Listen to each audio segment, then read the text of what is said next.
T&D Sports, an exclusive video broadcast.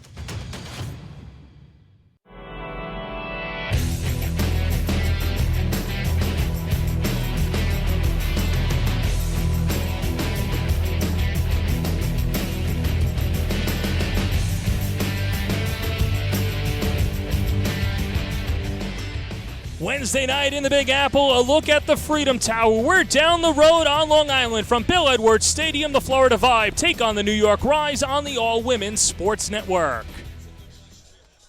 And hello, everybody, and welcome into the broadcast booth. He's Tom Verdi. I'm John Perez. The New York Rise come into this game, Tom, losing 6 of 7 on the road, but they're looking for some home cooking against the Vibe. Yeah, it's been a bit of a tough start to the month of July for them, and last series going up against Atlanta and just didn't have an answer for that Atlanta offense. They scored at least 5 runs in all 3 games, and New York just not able to catch up and compete with that. But they do return home where they are comfortable and playing a Florida team that they've beaten 3 times already this season. This is a very good Florida team, too. They come in at 10-8. They're part of Fast Pitch United, and you could get into all the red tape and the paperwork there, but they are also a Fast Pitch United team along with the New York Rise. And one player that really sticks out is Taylor Pleasance as we look at the starting 9 for Florida. Yeah, Pleasance has been simply sensational for Florida so far. She's hitting over 450, leads the team in every offensive category you could want: home runs, RBI, OPS. She gave New York fits on July 3rd, and I'm sure she'll be looking to do the same again here tonight. The lineup is Carmen Greenwood, Cara Canetto, Taylor Pleasance, and Sarah Mosley. Let's look at the other side for New York, and Riley Blampede has been really good. She'll be in the 3-hole today out in center field. Yeah, she's been extremely consistent for this team. She's gotten on base every game this season. She also had a great series against Atlanta, going 6 for 9 there. So for a New York team, perhaps looking for some more consistency the last few games, she has been consistently excellent for this team in the middle of the lineup. As New York looks for their consistency, Michaela Transu said yesterday's washout was much needed, and especially for when things are going tough, you're traveling all across the country, and then you're playing essentially every day.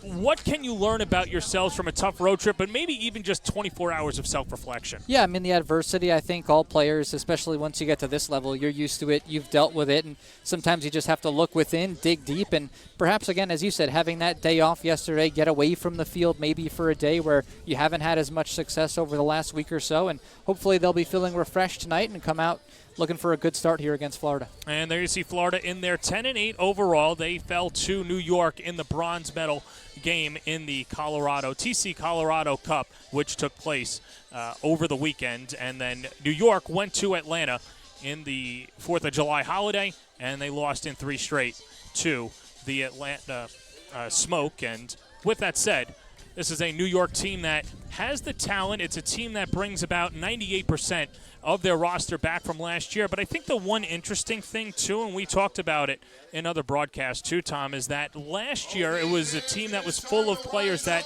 had already played a full season. This, in their first season post-college career, a little bit of rust early on, some international players, but, of course, players that have not played since last year. Yeah, it's got to be a different feeling, right? I mean, you get so used to that college schedule, the routine.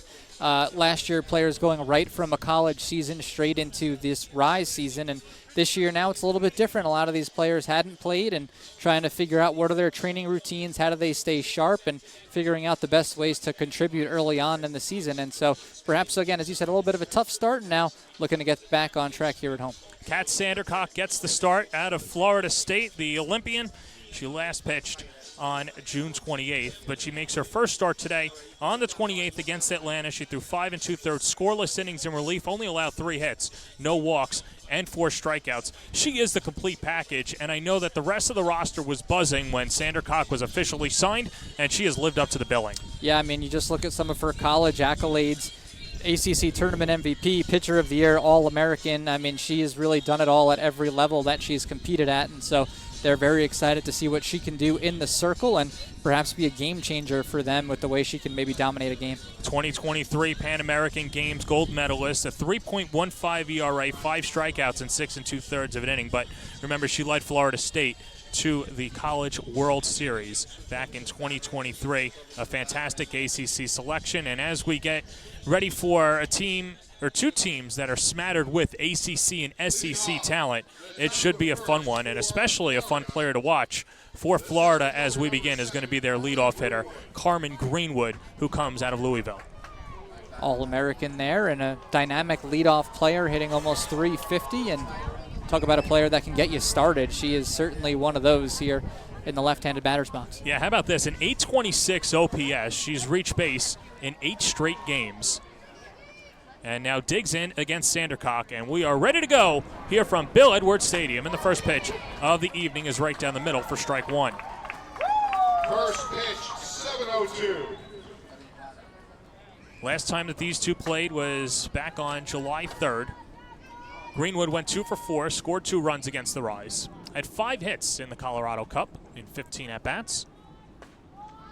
And the count even at 1-1. Beautiful night here at Bill Edwards Stadium. Couldn't really ask for anything better for the fans in attendance to enjoy this one. Double play, you think it's hotter than 84? Well, it's so much better than what could have happened last night, and good job by the New York Rise as that's dunked into left field, but coming on is Ashley Truweiler for the first out of the evening. Just thunderstorms smattering the New York metropolitan area. It would have been impossible to get 7 straight innings, let alone 5 innings of softball. So that game just gets banged as Ashley Truweiler makes the first out, and that'll bring up Kara Canetto. Yeah, she got a great jump on that ball. It was sinking fast, but was able to make that play out and left. Canetto, the outfielder from Liberty, hitting .241 on the year. One of 3 Liberty players on this roster, attacks the first pitch, and one hops it to Jenna Laird at short, and she throws out Canetto for the second out of the inning. You know, we talked about it a little bit coming in, but New York giving up at least 5 runs in all 3 games against Atlanta. So far what we're seeing, good sturdy defense. Don't want to give anybody extra outs here, and back up your pitcher is having a good start.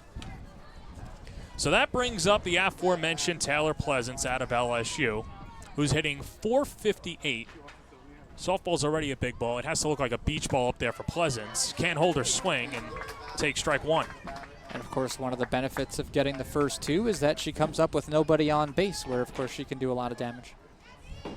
Pleasance reached base in all 17 games that she's played this year. Grew up in Houston, Texas. 5 home runs, 16 RBIs. As that just misses off the plate, count 1-1. So far, as you can understand, staying on the outside portion of the plate. Don't want to get anything in her wheelhouse, as we know she's got the power, leading this Florida team in home runs. And that's the thing. If you look at her spray chart, she hits to all fields. But New York's shifting her to pull. And takes outside, 2-1. Again, just trying to nibble at that outside corner and just a little bit off the plate there. Pleasance, the LSU career all-time leader with 59 doubles.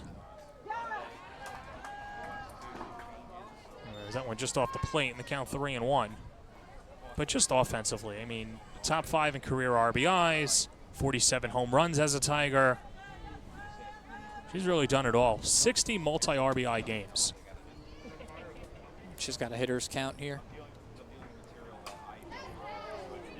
And jams it off her front foot, and the count goes full to 3-2. Yeah, a good pitch there for Sandercock. Got it inside enough to make sure she was in on the hands and didn't let Pleasance get that extension. New York only had to deal with 3 pitchers over the road trip. They have a full bullpen, and Kat Sandercock is back, looking to throw up a scoreless first. Here's a 3-2, and it's high chopped and fouled off her foot again. And the battle continues. You look back at that 7-game road trip, and it's really hard to navigate. I know most college programs have about 4 or 5 pitchers. The Rise were down to 3. They didn't have Jenna Laird, who gets the start. So they were really underwomaned in that road trip, and finally everybody is as close to 100% as possible.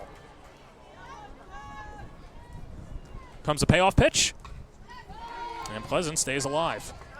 Yeah, hard enough to go on that long trip and play all those games, but as you said then, to do it without some players and a little bit of a shorter roster than they're used to, it's just going to make things even that much tougher. It was really just Jalen Ford, Lauren Krings, and Shanice Dels.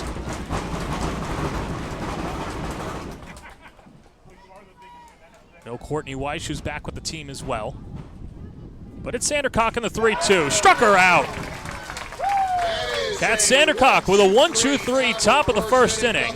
as the Vibe can't put anything across, and New York coming to bat on the all-women's sports network from here at Bill Edwards Stadium. I think you're right, Peter. AZ Gloveman is Casa Grande, Arizona's quality leather sporting goods provider. Softball, baseball, batting gloves, and more. AZ Gloveman caters to men's and women's slow-pitch softball markets throughout the United States. Build your dream glove today at azgloveman.com. With proven day programs, routines, and expert coaching, Camwood Elite is the one-stop shop to improve your game or pick up some of the elite equipment in the nation. From pro-grade game bats to elite training, check out camwoodbats.com today.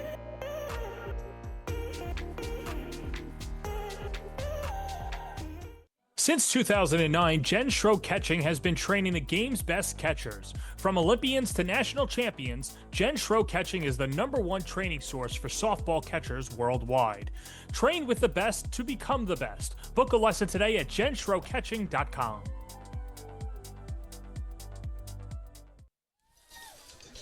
Back here at Bill Edwards Stadium, the Florida Vibe see Kat Sandercock, and they counter with Elizabeth Hightower, who gets the start today for the Vibe. Hightower out of Monticello, Florida, last pitched against the Orlando Monarchs on June 24th. Through 5 scoreless innings, just allowed 1 hit, 2 walks, and 5 strikeouts as the Vibe took that game 1-0 on a late victory over Orlando. And Elizabeth Hightower, she could bring the heat. Yeah, fantastic player, another standout from the SEC coming out of Florida, where she was excellent for the Gators. And again, a player who knows how to get it done, and going to be a tough test for New York here tonight. And Jenna Laird digs in. The shortstop for the Rise didn't play in Atlanta. Just 1 hit and 6 at-bats in the TC Colorado Cup. Dealing with nagging back injuries, and they're giving her a go today, and the hope is that she could get through these 7 innings, and then the Rise have off until next week's series against OKC with their home here at Bill Edwards Stadium for 4.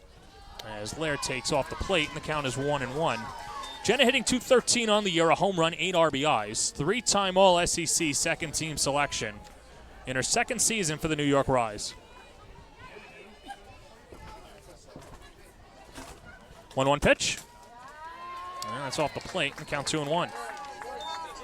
Yeah, nice to see the local product out of East Meadow here, and I'm sure playing in front of some friends and family, and it's been a good East Meadow High School program over there for a long time. She originally committed to Hofstra, and then with the coaching change, moved over to Missouri as she rolls out to the second baseman, Hannah Adams, for the first out of the evening. Right field, number 28, Lauren Lucas. So 1 up, 1 down, and that'll bring up Lauren Lucas.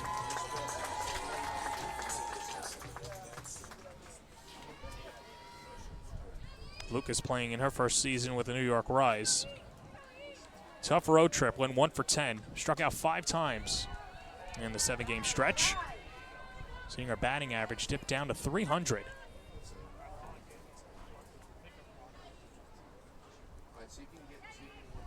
Lucas with 3 home runs, 8 RBIs, 941 OPS, and ahead in the count, 2-0. A player who's had some shoulder surgery, missed a good chunk of time, and probably, still looking to find her rhythm again, getting back healthy. Carved, caught by the third baseman, Grayson Radcliffe, for an exciting out number 2. Really heads-up play, and Radcliffe was alert, had to react quickly, get the glove up there. As we know, they don't call it the hot corner for nothing, especially in softball. Those third basemen really are playing so close, and again, didn't have too much time to react there. Made a good leap and was able to get up there on the backhand with the catch. Not that it would have been an error anyway, but this is a Florida defense that is one of the tops at the Rise play. Only 12 errors committed in their first 18 games. By proxy, New York has committed 33 errors in their first 23 games of the season. As Riley Blampede, the red-hot Blampede, steps up to the plate and is ahead in the count, 1-0. So right back to the circle, easy play for Hightower as she underhands it over to first, and the inning is over. So Elizabeth Hightower gets a couple of groundouts and then a nice pop out to end the frame. We're scoreless going to the second here at Hofstra. Conveniently located in Rockville Center, Frank's Steaks is a refined but casual, authentic New York steakhouse on Long Island. Since it opened 40 years ago, Frank's Steaks has been committed to serving high-quality prime cuts of beef in a timeless New York atmosphere with a friendly, attentive waitstaff. It's this obsessive dedication to our craft that has led Frank's Steaks to becoming the local destination for special dinners and celebrations. At Just Bats, our business strategy is simple. Get the perfect bat for you on time, every time, exactly as you promised. We not only provide you with the baseball bats and softball bats, but we also provide you with a winning experience and a promise like nobody else. Free shipping both ways, expert customer service, same-day shipping up until 7 p.m. Central Standard Time, on time, every time, exactly as promised at Just Bats.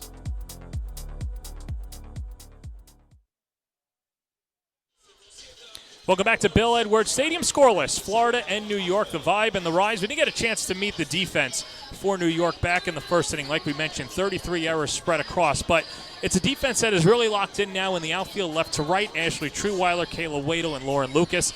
And the infield, too. There's so much that Sammy Williams can do, but she's best suited at second base, especially with Laird and Blampede manning the left side of the infield. Yeah, you want to get your best players at their natural positions, and just, I think, helps things out defensively, keeps things running smoothly. As you said, the errors maybe a few more than they'd like so far early in the season. And again, tonight they really want to stand strong behind Sandercock and get going early, put up some zeros to begin this game. Sarah Mosley, the DP, will lead it off for the Vibe. And take a fastball on the outer edge for a strike, 0-1. Sandercock, only 12 pitches needed in the first inning, 8 of them for strikes. And that's something that the Vibe and the Rise especially have missed, is just throwing strikes, pounding the zone. As that misses outside, 1-1. Yeah, you like to see pitchers who are confident in their stuff, right? They want to be aggressive, get ahead of the hitters early, don't fall behind where you get those hitters' counts and let them, sit dead red looking for a fastball, something like that. So good to see her getting out ahead early. Mosley, the former Georgia Bulldog, takes inside in the count 2-1. Sarah hitting 200 on the year, but has some pop. 4 home runs, 9 RBIs. In fact, had 2 home runs in the TC Colorado Cup. Went 4 for 16, drove in 6 runs.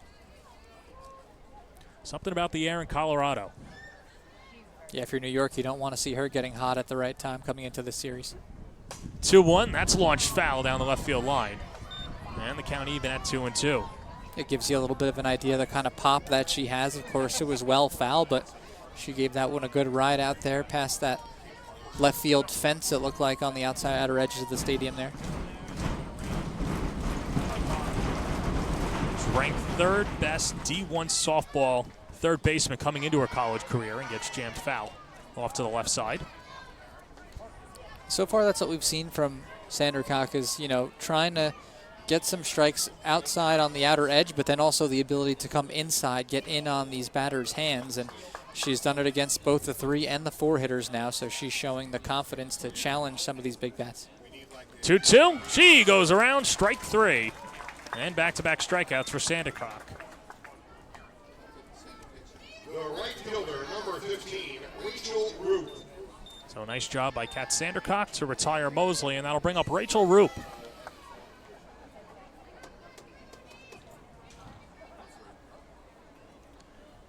Spoke to Rise pitching coach Tony Marie Valeriano earlier in the season, and she said that it's a lot of fun to work with coaches at this level. She normally trains high school and Division II, Division III players in the New York metropolitan area, but she said that she's even picked up a lot of things from Sandercock on the mound, and it's really just about fine-tuning with her. Yeah, it's got to be nice to have, again, players who come in from these prestigious college programs. They've learned from some of the best coaches around. Then they can bring some of that knowledge here to the Rise. And, again, really, you have to just be enamored with Sandercock and her resume, and now, again, trying to bring that to New York here. Behind in the count 2-0 to Roop. And she takes a strike, and the count is 2-1.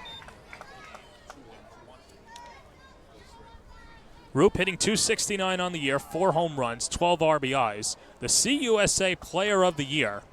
and hit one of the biggest home runs in Liberty history, coming off a historic year, and fouls it right back towards us and over us into the parking lot.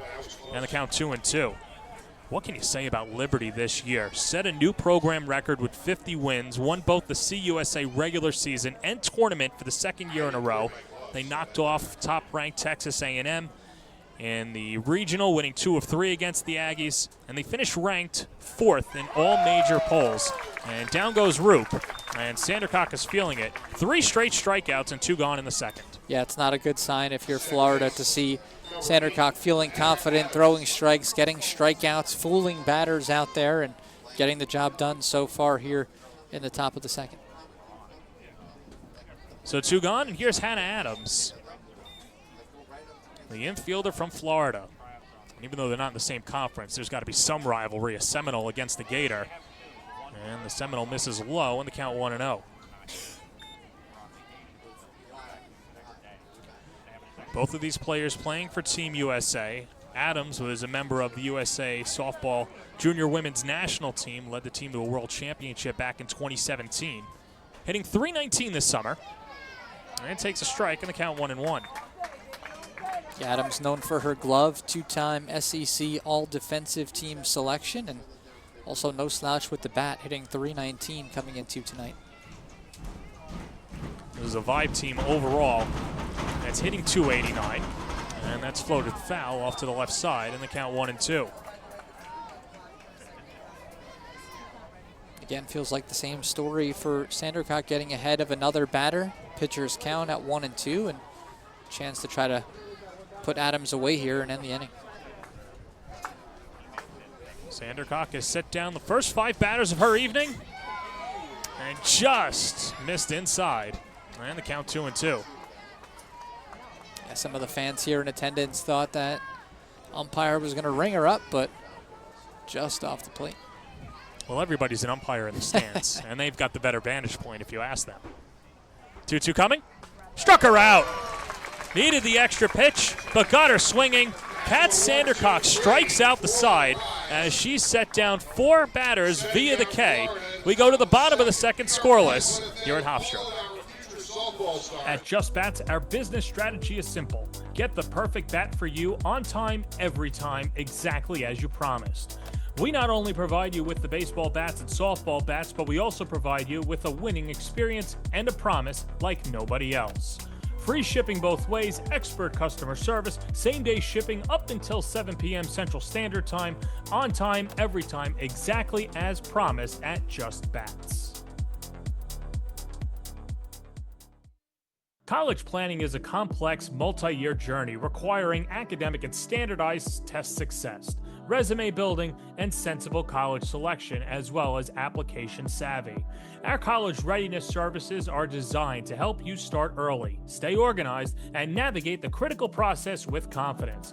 With college admission and financial advising and ACT, SAT test prep, visit methodlearning.com today.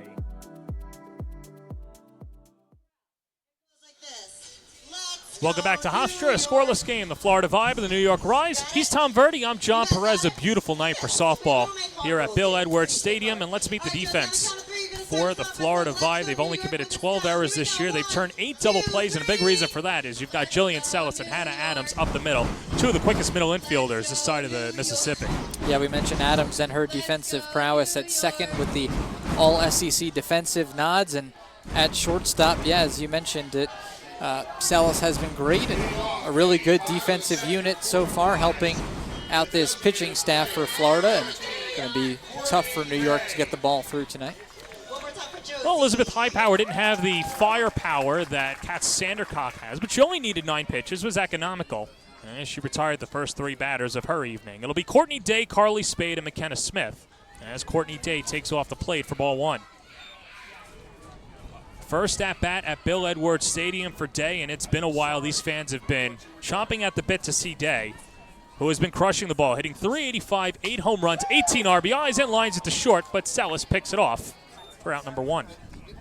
Yeah, and you're seeing a little bit of a difference in the pitchers right now with Sandercock. She's gotten the last 4 of her outs via the strikeout, and on the flip side, all 4 of the outs gotten so far for Florida, they've been balls in play. And this one hit on the screws pretty good, but right at the shortstop, unfortunately. And so that one winds up going down as an out.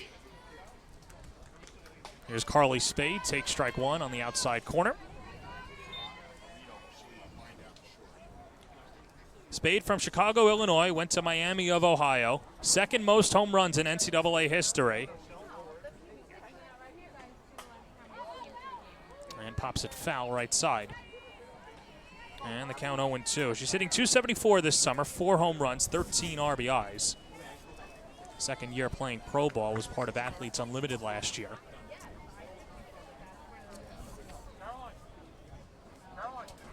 This is a Rise team with 27 home runs through their first 23 games. Now, a lot of that had to do with Courtney Day, but you've got some serious power in this lineup, and it's just a matter of time before they all start to hit in bunches. Yeah, I think it's a nice luxury if you're New York Red. You have a lot of players up and down the lineup that can go for the long ball. Spade inside outs it, and it just goes foul under the glove of Radcliffe and stays alive. The count 1-2.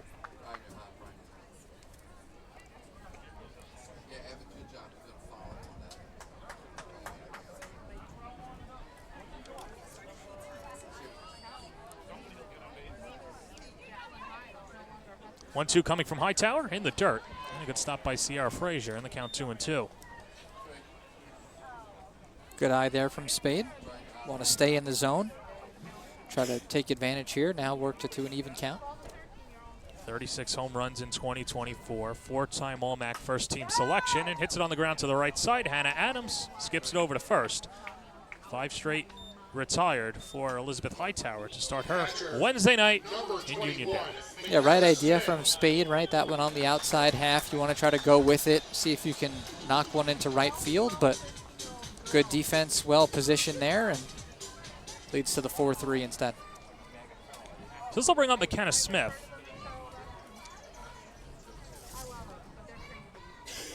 Smith, her third week with the Rise after starting her season in Japan. She'll be stateside through the duration of this season before going back out far east. But Smith only hitting .206, but don't let those numbers fool you. She was 1 for 10 on the road trip. She's only struck out once this year. Hits it on the ground to third, off the glove of Radcliffe. Smith digging for it, and that should be an E5, but the Rise have their first base runner of the evening.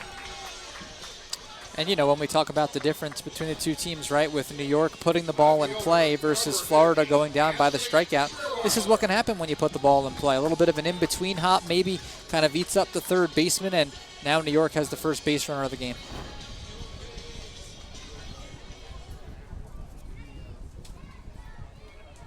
So Smith on now at first. And that'll bring up Ashley Treeweiler. What a comeback it's been for Treeweiler. Tough start to the season, but had a great road trip, and in fact, since June 26th, is hitting .350, raising her average up to .283.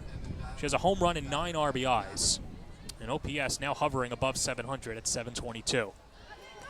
Smith, the delayed steal, throw from Frazier, not in time. McKenna Smith, not necessarily the burner, but the catcher swipes the bag, and the Rise have a runner in scoring position.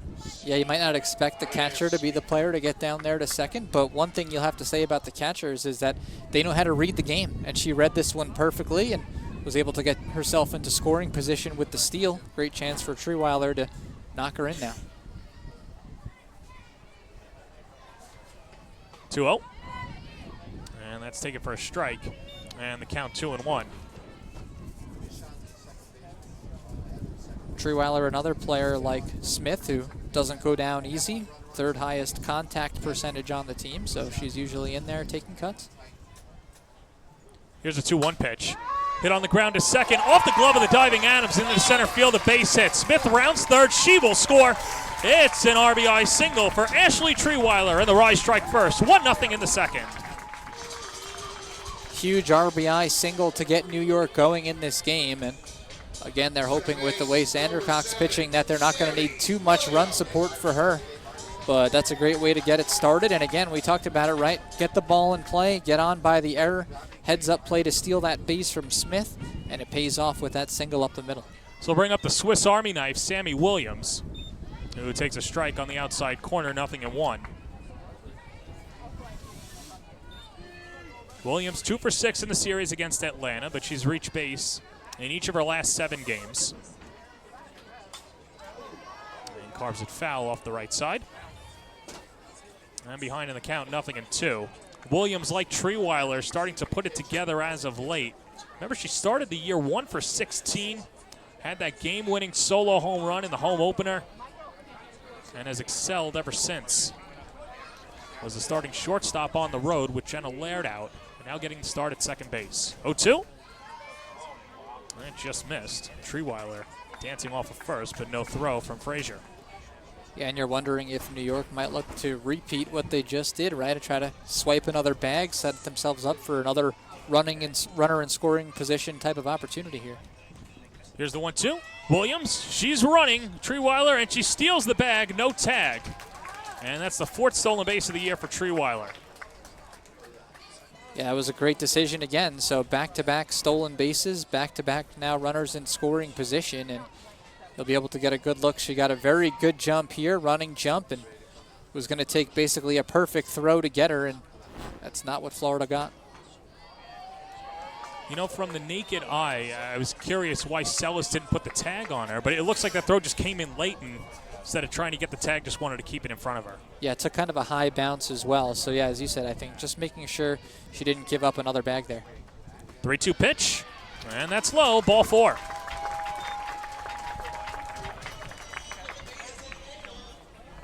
So good at bat by Williams to draw the walk, and that'll bring up Kayla Wadle. And now really you could say the first time that we've seen Hightower pitching under some duress, right? I mean, 2 runners on now, a bit of a longer inning. It is hot. It's not quite as hot maybe as it's been for some of the other games that these teams have played this season. There's a nice breeze here, but now again having to pitch with 2 runners on and try to get herself out of this inning and limit the damage, and a good chance for New York to try to put some extra pressure on with another hit.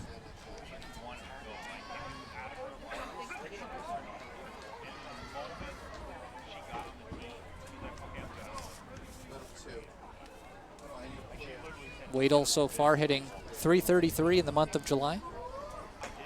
And takes up and in. And the count 1-0. And it really was just a slow start offensively for the Rise. 7-16 so far this year as a team. They're hitting .289.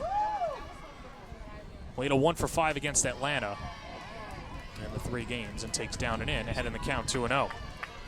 Yeah, New York's done a good job. Haven't really, again, chased out of the strike zone too much today. Able to get themselves in some even or hitters counts, and a good chance here with the 2-0. 2-0. Hits it on the ground to third. Radcliffe goes across the diamond and throws out Wadle for the 3rd out. But New York gets a run across. McKenna Smith reached on the error, and then Ashley Treeweiler drove in her 10th run of the year, and we're through 2, and a 1-0 lead for the Rise. College planning is a complex, multi-year journey requiring academic and standardized test success, resume building, and sensible college selection, as well as application savvy. Our college readiness services are designed to help you start early, stay organized, and navigate the critical process with confidence. With college admission and financial advising and ACT, SAT test prep, visit methodlearning.com today.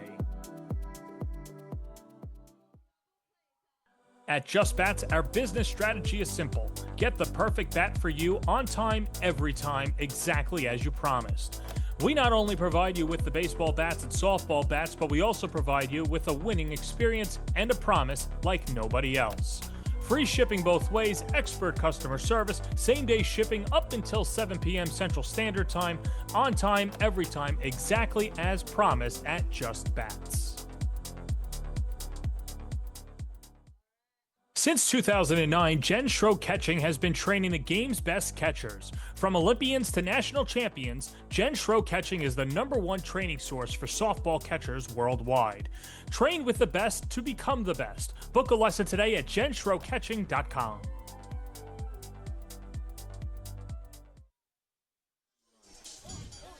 Top of the 3rd inning, a 1-0 lead for the New York Rise against the Florida Vibe.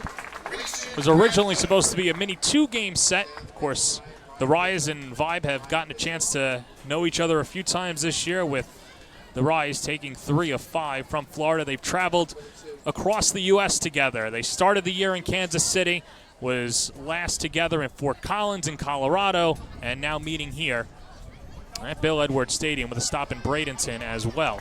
And the first pitch from Kat Sandercock to Grayson Radcliffe is inside for ball 1.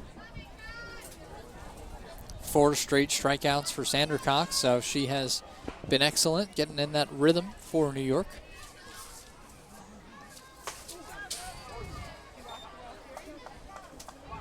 That was pitch number 30 for Sandercock. And you mentioned the 4 strikeouts, and a couple of them swinging, a couple looking, but she's done a good job of mixing the eye level and changing inside-outside.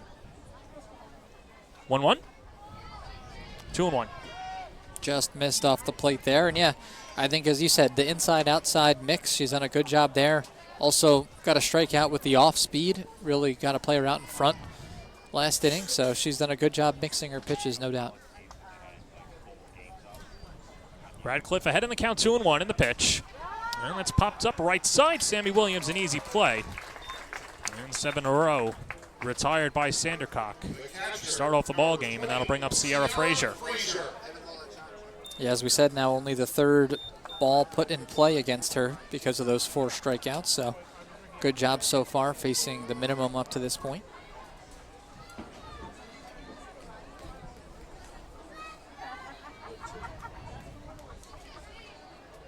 Gets ready to deal to Sierra Frazier, who loops it foul, and the count 0-1. Frazier from UAB hitting .458 on the year, a home run, 7 RBIs. Went 1 for 2 back on July 3rd against the Rise. 5 hits, including a double and an RBI in the TC Colorado Cup. 0-1. And it's car foul again. And you can see Sandercock continuing to come inside on the Vibe batters. Yeah, it's kind of interesting, too. I wondered if it was going to be a steady diet of outside stuff. Frazier only 1 hit to right field so far this season, but instead it's the opposite, challenging her inside on the hands. 0-2. And that's looped down the right field line and dunks foul, flirting with her 2nd hit the opposite way of the season. Yeah, and that was really the right idea. Saw it on the outside outer half. Got her hands out there, just looking to, push that one right where it's coming from, and just missing the line down that right field side. Frazier, all-time RBI leader in UAB history. She drove in 187 runs, led the team in slugging, batting average, and home runs. 0-2. Good setup pitch, misses outside, 1-2. Yeah, it's always fascinating, right, to think about some of these players having to adjust from being, perhaps their school's all-time leader in some of these categories, and then finding themselves now as the 8-hitter on a pro team and trying to figure out a way to get it done closer to the bottom of the lineup. 1-2 upstairs. On the count 2-2. And that's always the interesting thing, right, is at the professional level, everybody was the best on their team. Exactly. Until today. And that pond just continues to get bigger and bigger.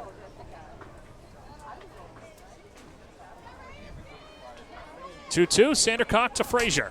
And that's lifted in the air deep left field. Treeweiler going back at the wall, gets turned around, jumps, it's gone. Sierra Frazier turns on a high riser and dunks her 2nd home run of the year over the left field wall. And the Vibe tie it up at 1. Yeah, it looked like perhaps an off-speed pitch that just hung up there, and make no mistake, Frazier saw it all the way and sent that mistake over the left field wall. So it had been a pretty perfect start for Sandercock and the Rise, but Frazier now able to even things up with 1 swing. So that'll bring up Jillian Sellis. Comes up with 1 out in a 1-1 game. And Sandercock pounds the zone for strike 1.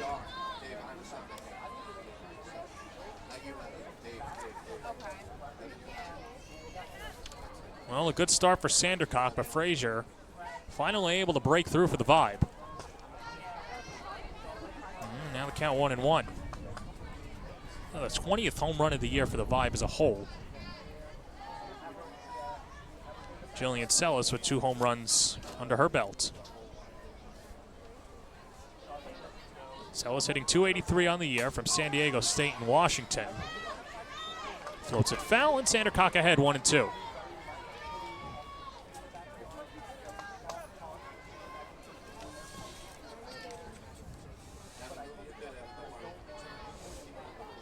Pretty breezy from where we are, and Bill Edwards Stadium has been a wind tunnel, as we've seen through the first 4 games of the 2025 season. And at times, both teams have taken advantage of the jet stream. Yeah, that ball seemed to carry and almost seemed like there was going to be a chance for a play in left, and it turned out to be over the wall by a good couple feet. Here's a 2-2. Check swing. Did she go? No, says the third base umpire, and the count is 3-2. Tough one to check the swing on for Sellis. Really was running hard inside on the hands, but she did a good job just to hold up enough and stay in it.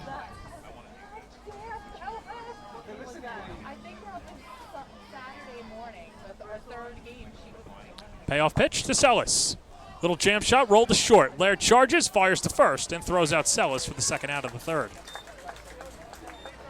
And that's more of what we've seen really so far from Sandercock, that ability to get that ball running in on the hands, induce some strikeouts or perhaps some soft contact, which is what we saw there. And it winds up leading to the easy 6-3 put out for Laird.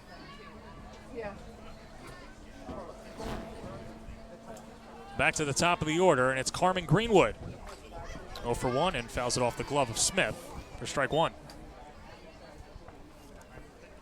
You see they're concerned about the speed, obviously. This left-hander up, bringing Blampede a couple steps in from the bag. Greenwood grew up in Birmingham. NFCA All-American third-team selection a year ago. .347 on the season. And the pitch misses inside, 1-1. Two-time All-ACC selection, first-teamer back in 2022. Second-teamer in 2021.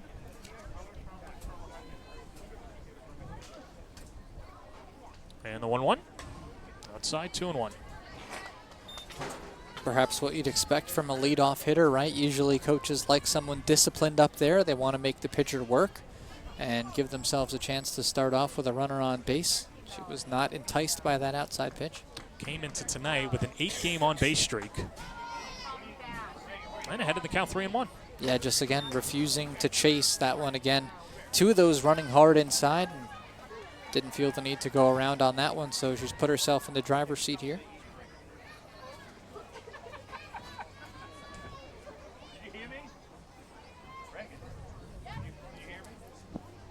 Here's a 3-1. Hit up the middle and into center field, a base hit, and that on-base streak extends to 9. A 2-out single to center will bring up Kara Canedo. It's just what we said, right? Working the count, getting herself in the driver's seat to see a good pitch. And obviously Sandercock wanting to go inside the strike zone, that one catching a little bit too much of the plate. And she does a good job driving that one back up the middle, just out of the reach of Laird there.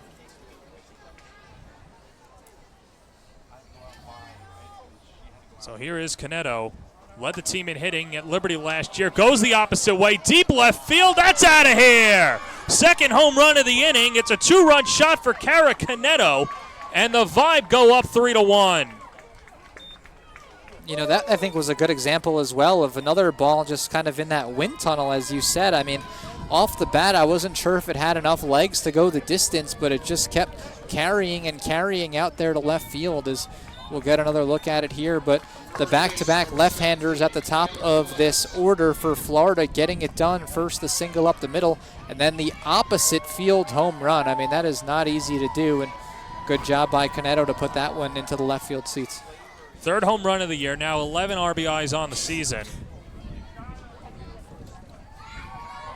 And her 6th hit in her last 4 games, and that plunks Pleasance.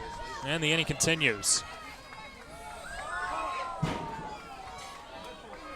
And now it feels like just what we said in the last inning for Hightower, that now this is really the first time that we've seen Sandercock have to deal with pitching under any duress and runners on base, and a longer inning for her as well now. So, you know, obviously a tough one there to give up the hit by pitch. Now she's got to bear down and see if she can get out of this inning. She'll have to do it against the cleanup hitter Mosley, who rolls it foul. Mosley struck out in her first at-bat back in the second inning.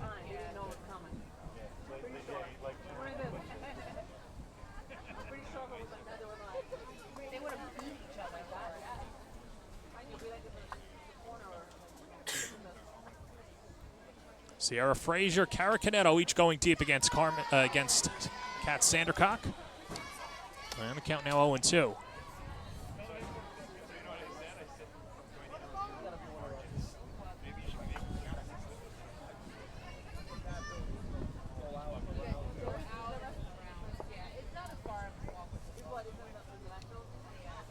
Sandercock just trying to limit the damage to 3 runs, 0-2. And that's on the inside corner, strike 3 called. And the inning is over. But it started with a solo home run by Sierra Frazier. She went deep into the night in left field. Carmen Greenwood reached, and then Kara Canetto went the opposite way. 3-1 vibe going to the bottom of the third. AZ Gloveman is Casa Grande, Arizona's quality leather sporting goods provider. Softball, baseball, batting gloves, and more. AZ Gloveman caters to men's and women's slow-pitch softball markets throughout the United States. Build your dream glove today at azgloveman.com. With proven day programs, routines, and expert coaching, Cam Wood Elite is the one-stop shop to improve your game or pick up some of the elite equipment in the nation. From pro-grade game bats to elite training, check out camwoodbats.com today.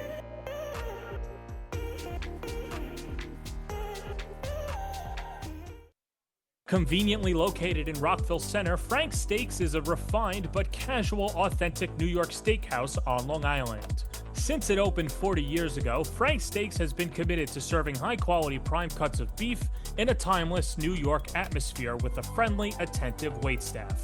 It's this obsessive dedication to our craft that has led Frank's Steaks to becoming the local destination for special dinners and celebrations.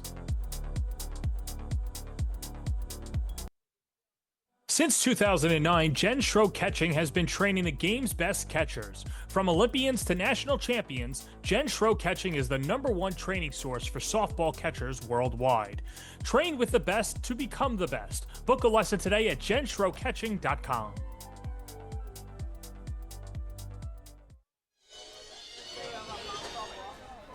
Back here at Hofstra, a 3-1 lead for the Vibe as Elizabeth Hightower now pitching with the lead for the first time tonight, and she'll deal to the top of the order as the Rise get ready to face Hightower second time through the order. Jenna Laird grounded out to the second baseman in her first at-bat and watches high for ball 1. A much different second inning for Hightower than the first. Got through the first in just 9 pitches and then 23 pitches to get through the second. So Laird, little dribbler, and Adams uses the glove to get Laird for the first out. Good glove work by Adams to retire the speedy Laird. yeah, really nice play there. And again, you got a left-handed leadoff hitter with some good speed and not a lot of time to make that play. So Adams did the smart thing here. Didn't waste any time on the transfer. Just flipped that one from the glove right to the first baseman to get the out. It brings up Lauren Lucas, who popped out to the third baseman, her first at-bat. I think pop-out was generous. It was a line drive that Grayson Radcliffe picked out of the air in foul territory.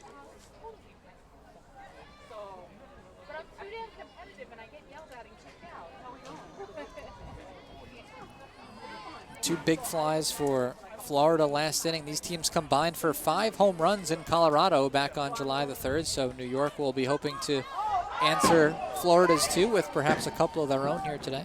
It's not just Colorado as well. First series here at Bill Edwards Stadium, 16 combined home runs between the Atlanta Smoke and the Rise. Lauren Lucas had a home run in that stretch as well. But now just 1 for her last 11. Came into the day hitting .300 on the nose, 3 home runs, 8 RBIs. And a good take in the count 1-2. Yeah, disciplined take there, seeing that one off the outer edge and staying in the at-bat here.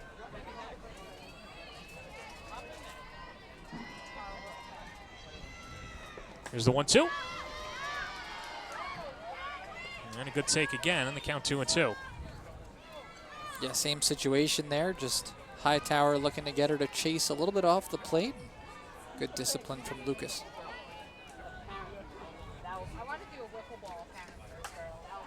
And she shoots it into left field, a base hit.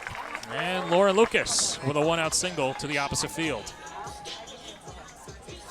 That's kind of how the last inning got started, right? It wasn't anything major, just getting some batters on base and kind of extend the inning. Couple of hits, couple of stolen bases, and manufacturing some runs. That one, a nice poke through that hole on the left side.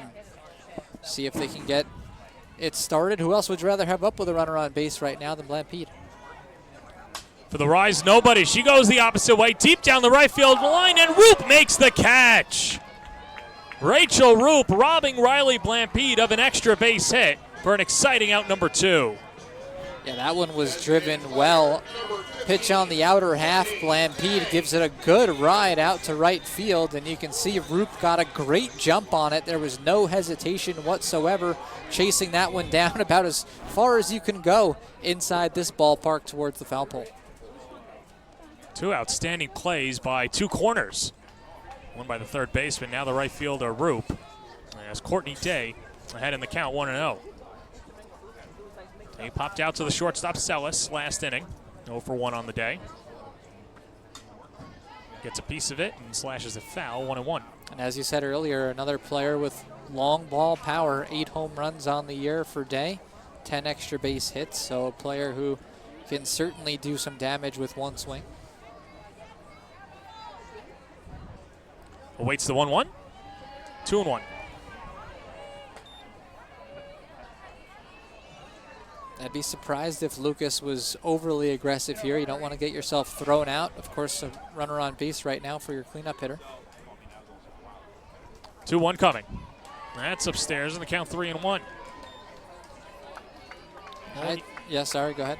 No, I was going to say, when you dive into the numbers, Courtney Day, what makes her so good is she leads the team in quality at-bats, and that's usually at-bats that extend beyond 3-ball counts, and we have another one here. 3-1 downstairs, ball 4. So the inning continues. 2-on for Carly Spade. Yeah, I was going to say, if you're Hightower, even in a 3-1 count, that's not the kind of player you want to groove a get-me-over strike against, and she can put one into the seats and hurt you. So I think good decision. Give her the free base basically at first, and take your chances now with the next batter. Well, Spade not someone that you want to groove to either, at least with the resume that she had in college. 103 career home runs, and she serves it to deep right field, a no-doubter. Carly Spade gives the Rise the lead on her 5th home run of the year. 4-3 New York. Yeah, I can't say it any better than that. An absolute no-doubter. And immediately giving New York the lead back in this game. And we talked about the power between these two teams. 5 home runs the last time they met. Now that's the 3rd homer already in this game, and what a time to get it. 3-run shot. And you see this one sail past those trees out there in right field, just showing the power there of Spade.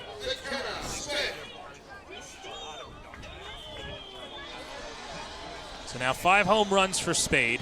16 RBIs on the season, and here's McKenna Smith.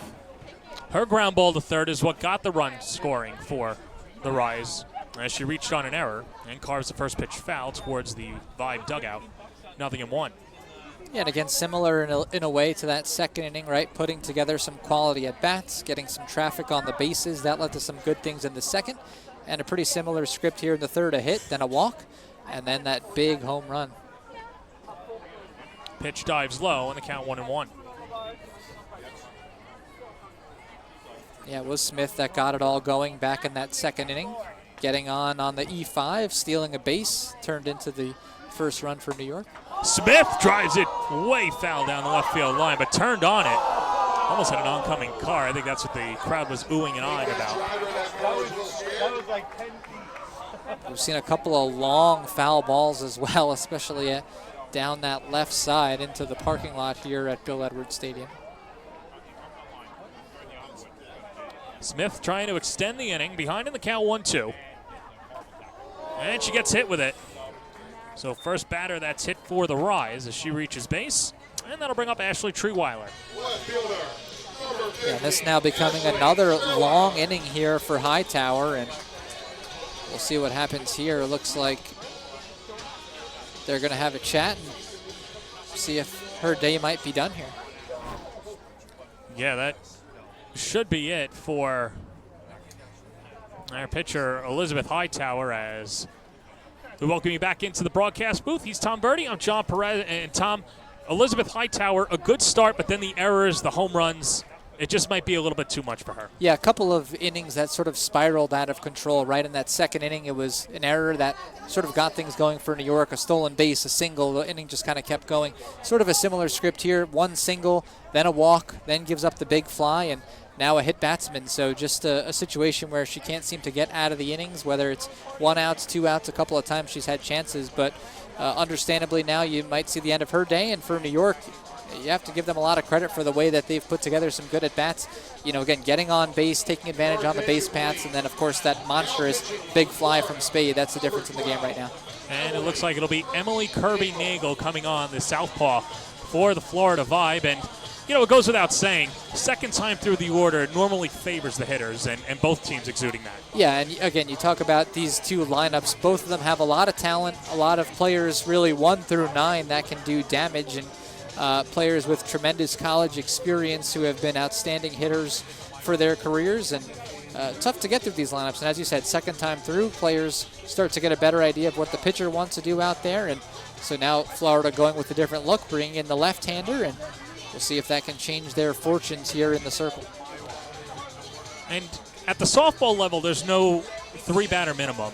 And at least for Nagel, her assignment is to get the lefty Treeweiler out and then start the next inning clean. And Treeweiler much better against righties than lefties, although the sample size is different there. But that has to be what Mike Scott is thinking right here, to get the lefty in, to get Treeweiler out, and bring your guns back up in the top of the fourth. Yeah, Treeweiler had that RBI single back in the second. But, yeah, this is a tough matchup, lefty on lefty, and we'll see how that's going to play out here. She'll want to stay disciplined, of course, as New York has. They've done a good job of it today, not chasing too much outside the zone and working some long counts so far. We'll see if that continues against the new pitcher.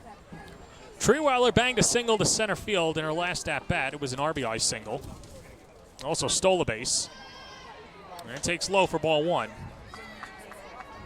Your attention, please. Now catching for Florida, number 99, Lindy Mikowski. And it looks like we got a brand new battery behind the plate as well. Lindy Milkowski goes behind the plate for Sierra Frazier. 1-0. And that's in there, 1-1. Yeah, you wonder if there's a certain comfortability factor, right? Certain catchers are used to catching certain pitchers, and perhaps that's playing into the decision here for Florida. Nagel making her 8th appearance of the year, last pitch against TC Colorado on July 1st, and that was an outing that she would rather forget. Gave up 2 runs in only a third of an inning.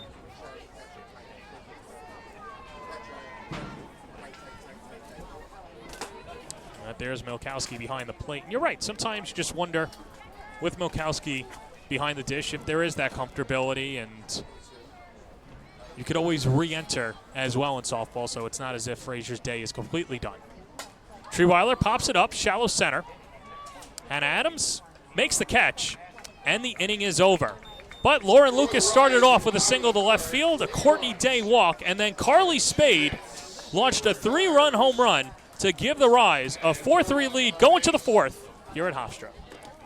AZ Gloveman is Casa Grande, Arizona's quality leather sporting goods provider. Softball, baseball, batting gloves, and more. AZ Gloveman caters to men's and women's slow-pitch softball markets throughout the United States. Build your dream glove today at azgloveman.com.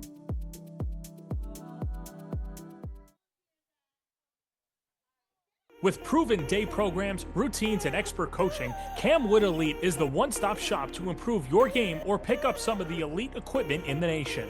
From pro-grade game bats to elite training, check out CamWoodBats.com today.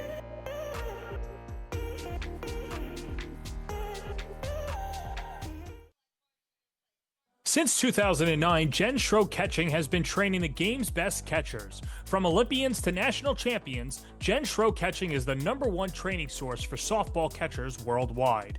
Train with the best to become the best. Book a lesson today at jenschroecatching.com.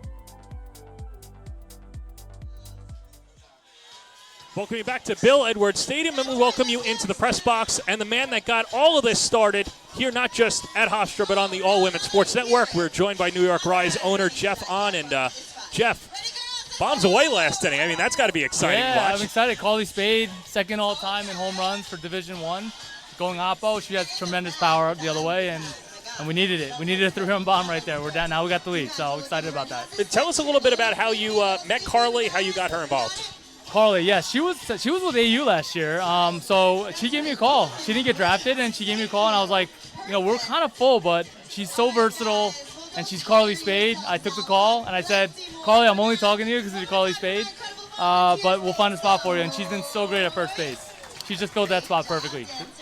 Now, we'll talk about the players in a second, but just the atmosphere that you're trying to grow here at Bill Edwards Stadium. We got an almost sellout capacity here. Tons of teams in attendance as well. Tell us about just what this means to the community as the Vibe get ready against Kat Sandercock, and that pitch goes foul. I mean, bringing in people like Kat Sandercock, I mean, that's a real treat for me as a softball fan, and I wanted to bring that to people in New York, especially in Long Island. And people don't generally come here for softball generally, right? So, I mean, seeing a sellout crowd, or near sellout crowd here has been amazing. I think it's all about the energy. I know this is not something that people are used to in New York, but we're just trying to get this to become a little bit more mainstream. Give people an option to watch softball at a very high level here in New York. Rachel Root bangs one to left field. Yep. Tell us a little bit about some of the teams that we see here today. I know that a lot of them are local, but it's got to be cool because they're huge softball fans. Yeah. I know we had a team from White Plains come out here, and they took the trip, so that's fantastic. Listen, this whole thing is about club teams, Little League teams, people around here that want to be around this softball environment. This is what this is. It's really for them at the end of the day. We don't get by without those fans. Yeah, it feels like we've seen a real explosion in terms of women's sports over the last few years. I mean, is that something that you see as just a huge growth potential for this league? I hope so. I mean, I'm a big WNBA fan as well, and I'm seeing what's going on there with Caitlin Clark. I do think this sport needs stars like that. I do think there are stars like that. We just have to bring them to light, and I think this sport can also take off. And you see it at the collegiate level. It's super popular at that level. Tons of views. There's no reason why the same players from college can't do this at the pro level. And you're starting to see some of it. It's outstanding. Grayson Ratcliffe pokes one into right field for a base hit, and the hits keep coming for Florida. Now with runners on first and third and one out. And that should bring up Lindy Milkowski. As McKenna Smith will go out there to chat with Kat Sandercock. And, we're talking about just the growth of women's sports, and I think it's really interesting, at least for the three of us. We're around the same age. It's night and day from what it was 20 years ago. Yeah, it was. It is. I agree. And I'm just curious, you have a daughter. There are many fathers out there that do get involved in their daughter's sports. Can you talk about that relationship and just trying to see, at least at home, what that's done for her spirits, and I guess for fathers that have daughters out there that are looking to grow their own sports fandom? I mean, for me, sports has always been so big in my life, and there's no reason why that can't be huge on my daughter's life as well.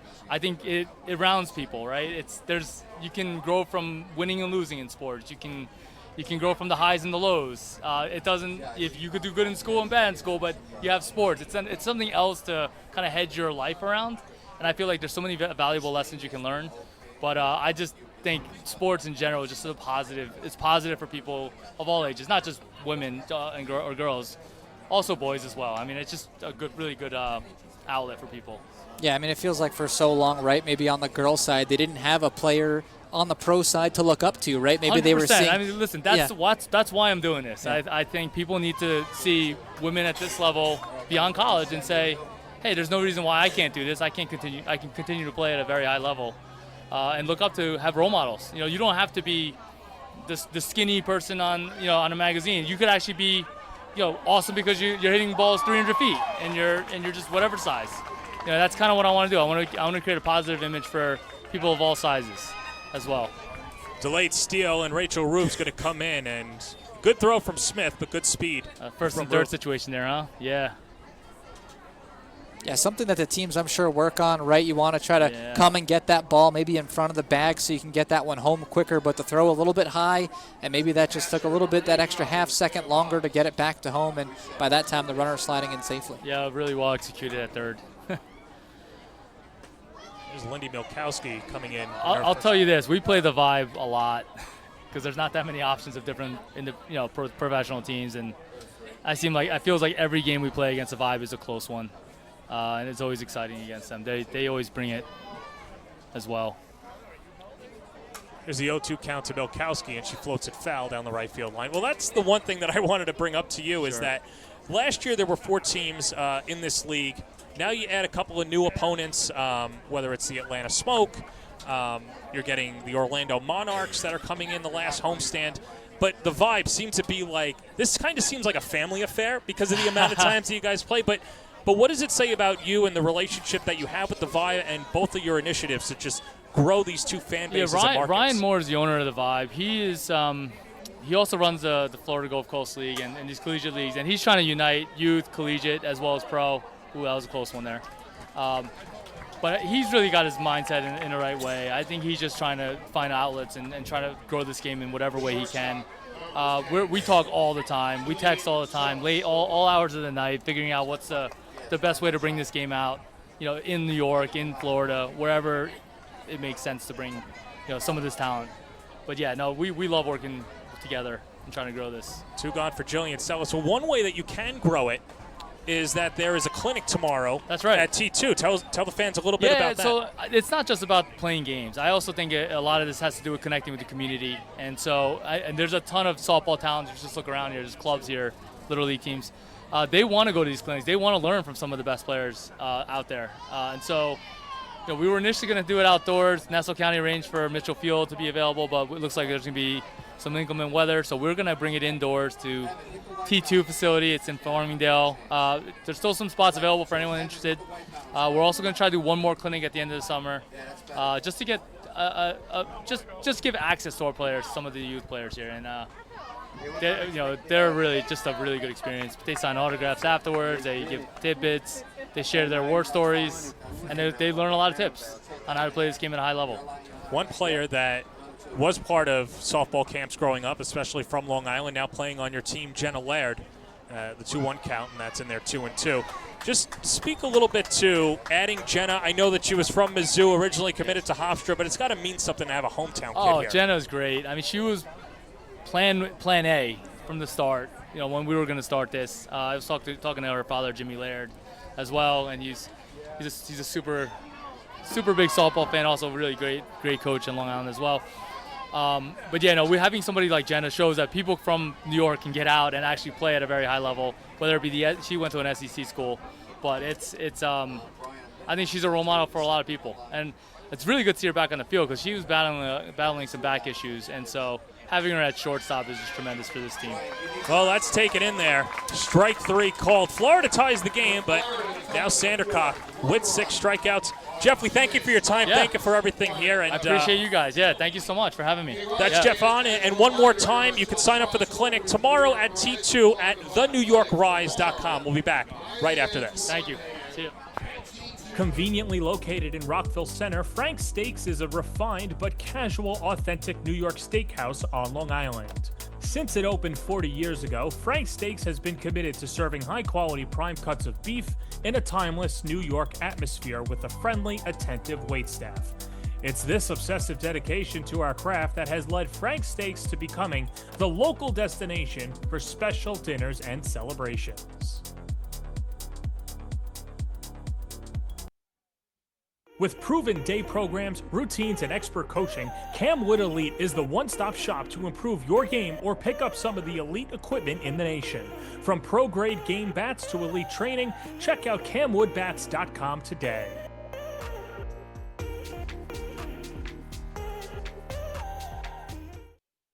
AZ Gloveman is Casa Grande, Arizona's quality leather sporting goods provider. Softball, baseball, batting gloves, and more. AZ Gloveman caters to men's and women's slow pitch softball markets throughout the United States.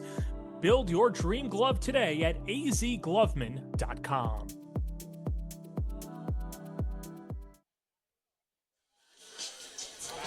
Emily Kirby-Nagel was able to get Ashley Treeweiler to pop out to end the jam, to give Florida a chance. They've tied the game up at 4, and now it'll be 8-9-1 due up against the Southpaw.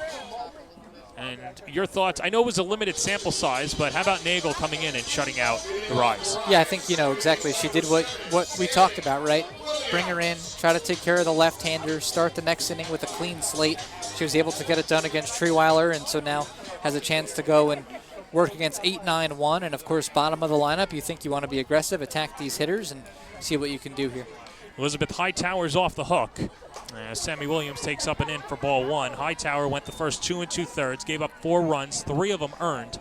On 3 hits, 3 walks, 2 strikeouts. She threw 50 pitches, 24 of them for strikes. Sammy Williams walked back in the second inning.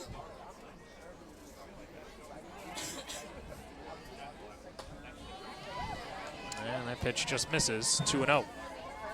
And again, kind of the opposite of what we were just saying, right? Where you want to try and go out, attack these hitters, and New York's done a good job. They haven't really chased too much off the plate today. It's helped them extend some innings and get some rallies going. You want to go out and attack these hitters if you can.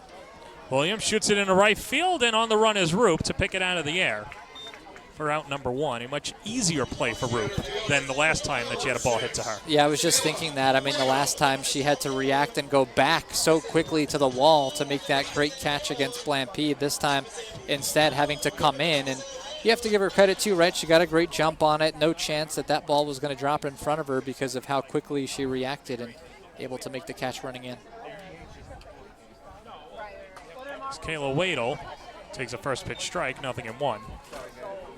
Steady diet so far from Kirby-Nagel, attacking the outside part of the plate. That's how she started the last couple of hitters here.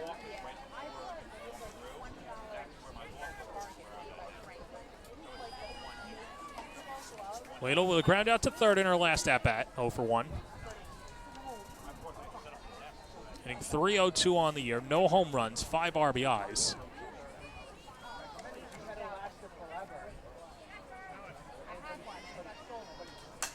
And the 1-1 popped foul down the right field line. The count 1-2. Yeah, and that 9 spot can be such an important asset, right? You almost have that double leadoff position when you have a number 9 hitter who, like Wadle, can get on base and be effective in that 9 spot and start teeing it up for the top of that order. So they want to see her continue to do what she's doing, coming in hitting .302. 1-2 on the way.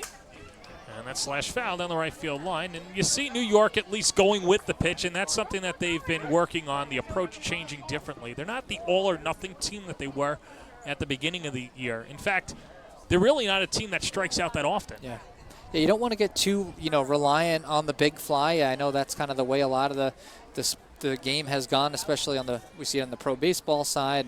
But I think, again, it's tough to rely on that all the time. Instead, what we've seen from New York, yes, they have the 3-run home run, but a lot of it has been done with some nice long innings, some rallies being generated in the second and third.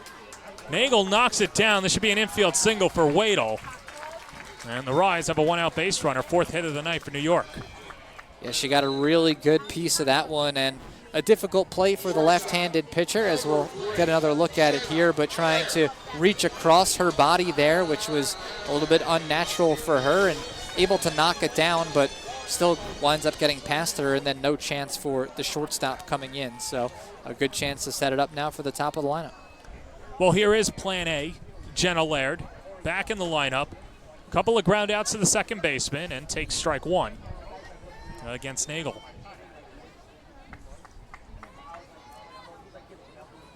Laird, her second year with the New York Rise. First year not playing college ball or any softball throughout the spring months, but still involved in the game. Runner goes, that's tapped on the ground to short. Nice pick by Sellis, goes to second for 1, and Adams holds on. Couldn't double up the speedy Laird, also the assistant coach out of Delphi in Garden City. So Laird's aboard. There's 2 down, and that'll bring up Lauren Lucas. And it was a good job. Still had to get rid of that ball quickly, as you said, because the runner was already going. So didn't have a lot of time. Had to make the smooth flip to second. And by that point, no chance to get the speedy Laird at first. So here's Lucas, a single and a pop out in 2 ABs.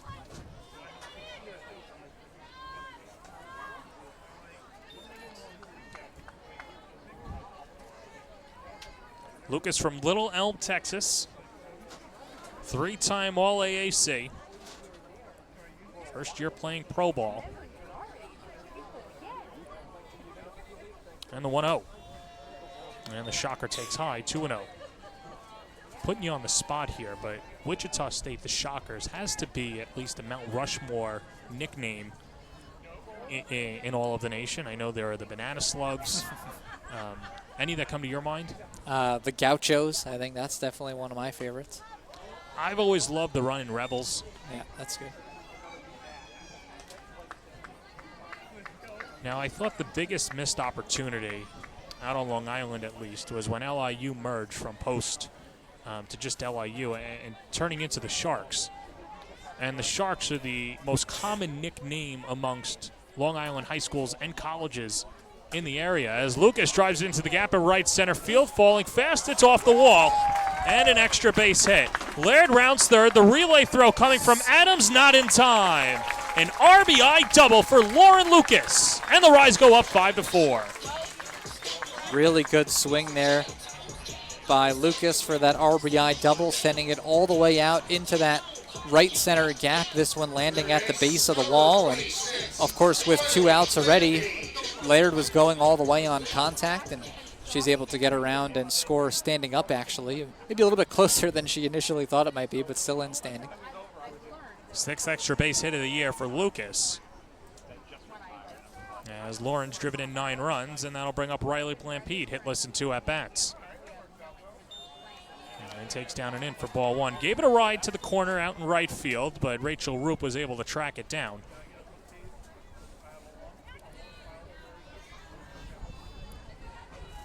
Blampede in the series against Atlanta just tore up the smoke. 6 for 9.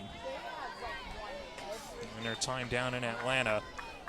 2 doubles, a triple, and a home run, including a 4-for-4 performance in Game 3 with the double and the triple.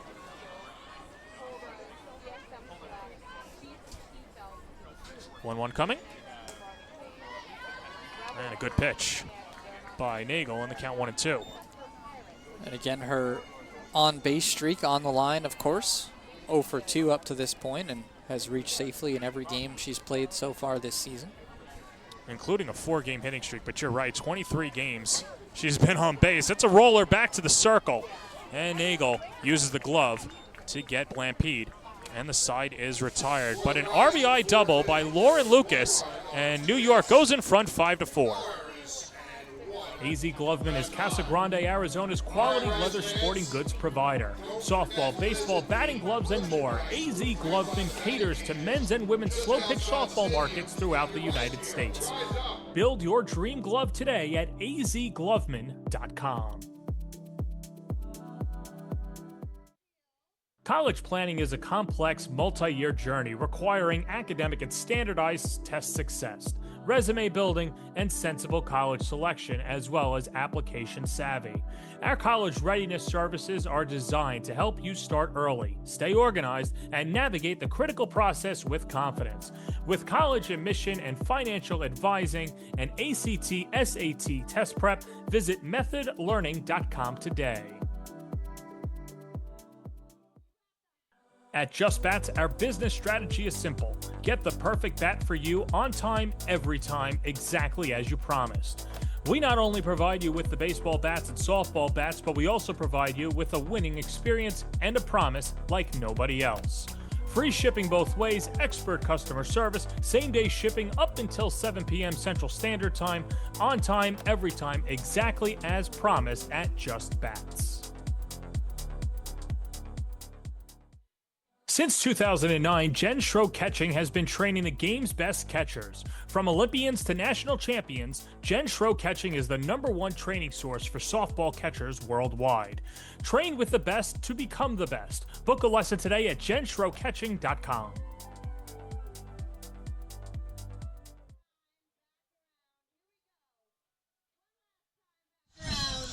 Back here at Hofstra, and the New York Rise with a 5-4 lead over the Florida Vibe. He's Tom Verdi, I'm John Perez, and a new pitcher for the New York Rise is Courtney Weiss, who comes back after missing last week's road trip, the Colorado Cup, and the trip back down to Atlanta. And Courtney Weiss making her first appearance since that final game against the Atlanta Smoke back on September 28th, as the first pitch is rolled foul by Carmen Greenwood, 0-1.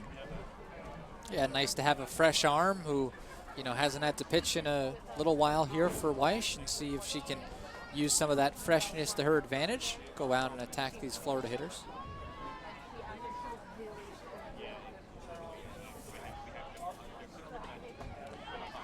The 0-1 stays high to Carmen Greenwood, who's 1 for 2 in 2 ABs against Kat Sandercock. Sandercock going the first 4 innings for New York, giving up 4 runs on 5 hits, no walks, 6 strikeouts. And even though she gives up the 4 runs, she kept her team in the game, but also the big thing that stood out, no walks. Yeah, that was big for sure.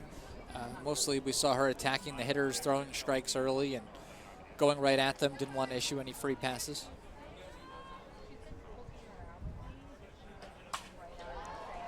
Hit in the air out to left field. Treeweiler angling over, makes the catch for the first out of the 5th. You always just feel like that first one is important for the new pitcher coming in, right? You want to get started off on the right foot, find your bearings in the game coming in for the first time. And again, not an easy task against this top of the lineup here for Florida, so a good start to get the first out. Here's Kara Canedo. 2-run home run in her last at-bat, 1 for 2.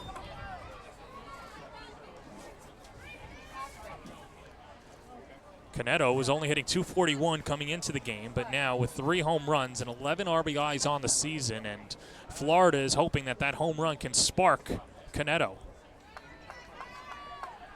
Part of that big 3rd inning, home runs from Frazier, and then the 2-run homer from Canedo. That's how they claimed 3 of their 4 runs so far in this ball game. One of the best players in Liberty recent history. Most valuable player at the ASUN Championship Tournament last year in 2024. Hits it on the ground to 3rd, and Blampede throws a dart over to 1st to retire Canedo for the 2nd out of the 5th. Yeah, Blampede winds up making that one look easy. Took a tough hop there, was able to gather it, and smooth, quick throw over to 1st. We know she's got a good arm there over at 3rd, and able to get the runner. And now again, I know it's Pleasant, certainly the tough hitter, but you're happy to see her, if you're New York, come up with nobody on base. Yeah, Pleasant's a strikeout and was hit by a pitch by Sandercock in 2 plate appearances.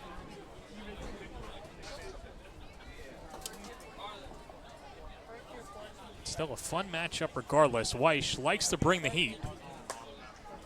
And the rise stays high in the count 2-0. We touched on Pleasant at the top of the broadcast, but just tremendous, leading this team in pretty much every offensive category, and had a monster 3-for-4 outing against them last time they faced each other on July the 3rd. Looks like Weish is just not getting those borderline calls, and not the worst player to pitch around to. You do have the bases open, but still, Weish the competitor. No, she's not going to make it easy for Pleasance. That hits, 3-1. Yeah, that one nibbling at the outside corner, and Mosley on deck. Very solid cleanup hitter, but she's struggled so far today with 2 Ks, so you wonder if that plays into how much they'll try to pitch around Pleasance here. Well, not pitching around her there. Back-to-back outside corner strikes. And Weish battling back. 3 balls, 2 strikes, 2 outs. A 5-4 lead for New York. Top half of the 5th inning. Payoff pitch. Lays off, ball 4. Yeah, just tried to entice Pleasance, I think, with that riser up out of the zone, and she did a good job staying disciplined, not chasing, and gets herself on at first, setting it up for the cleanup hitter, as we said, Mosley. First walk drawn by Florida tonight. And here's Mosley. 0 for 2 with a pair of strikeouts. And Weish hits the outside corner, 0-1. Another player that can bring some pop. 4 homers on the year for this Vibe team. Although 0 for 5 against New York over her last 2 games against the Rise. Check swing, and on appeal, Nose is the first base umpire, and the count 1-1.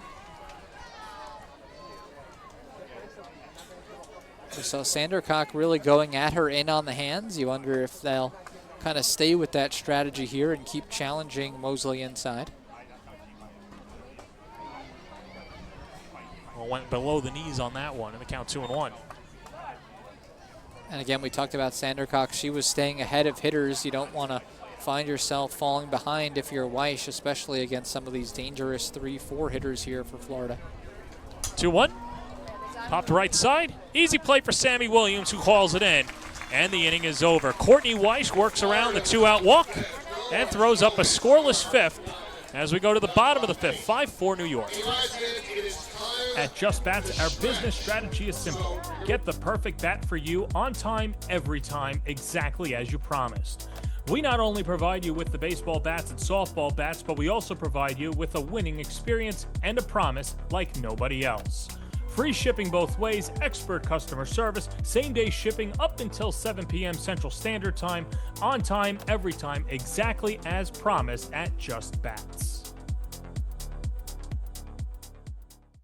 College planning is a complex, multi-year journey requiring academic and standardized test success, resume building, and sensible college selection, as well as application savvy.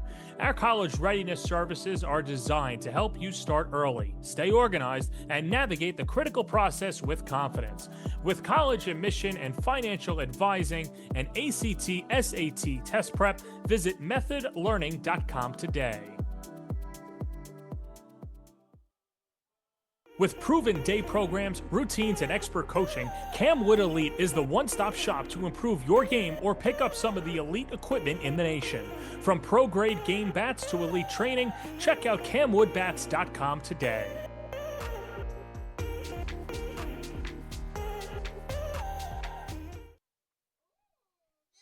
my amazing singers over here.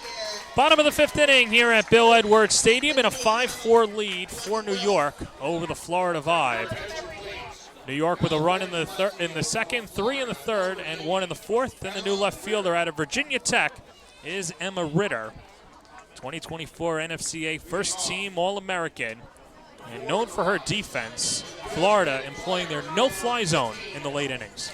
Yeah, you want to have your best defenders out there and try to prevent New York from adding on to this. Right now, still a one-run game for Florida, so well within reach, but again, starting to run out of time here. So 4-5-6 due up for the Rise. Courtney Day steps in, popped out, reached on a walk, and came around to score on the 3-run home run by Carly Spade.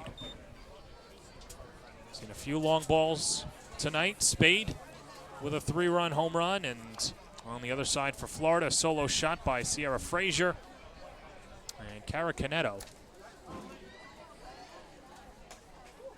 And that pitch misses inside to Day in the count 2-0. yeah, and Day was the hero really when these teams met back on July the 3rd out in Colorado. Hit a big 2-run homer in the top of the 7th, which wound up standing as essentially the winning action of that ball game. Day up the middle and picked out of the air by Adams. 1 out. Yeah, maybe just jammed a little bit, got it enough on the hands that Day wasn't really able to extend and serve that one out into the outfield, but really heads-up play there by Adams sliding over and making the nifty backhand grab.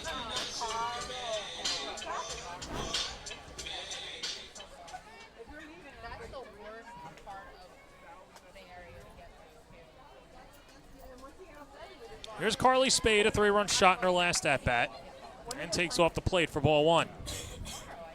Yeah, she's certainly been the hero in today's game for New York, sending that one out into the trees out there in right field back in the 3rd inning. Takes up and in from Nagel. And the count 2-0. Yeah, and again, Nagel showing there that, hey, she's going to have to go inside against a player of Spade's caliber and try to challenge her with that up and in. Well, good hitters count for Spade. 3-0. They doubled up on that high and tight. I was wondering if they were going to then work her low and away, but nope, doubling up with another one high and tight. Unfortunately, not in the strike zone, so now well behind here. We've got some pop with McKenna Smith on deck, although hasn't shown that pop yet so far. And the 3-0 misses downstairs. And 4 straight out of the zone, and McKenna Smith will come on with a runner on first and 1 down.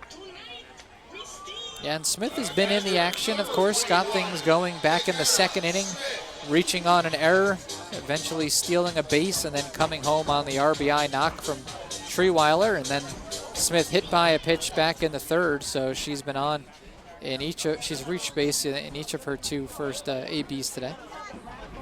So it looks like we'll get a pitching change, and Sam Gress is warming up in the bullpen.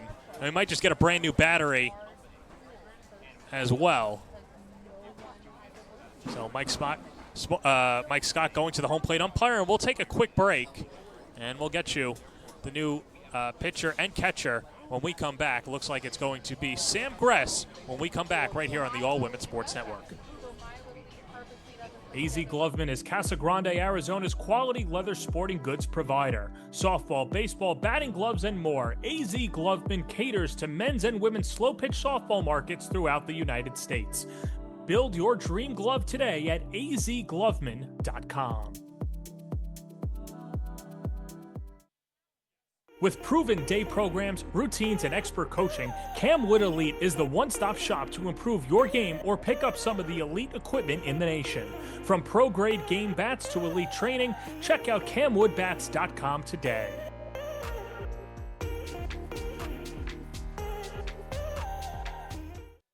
Conveniently located in Rockville Center, Frank's Steaks is a refined but casual, authentic New York steakhouse on Long Island. Since it opened 40 years ago, Frank's Steaks has been committed to serving high-quality prime cuts of beef in a timeless New York atmosphere with a friendly, attentive waitstaff. It's this obsessive dedication to our craft that has led Frank's Steaks to becoming the local destination for special dinners and celebrations.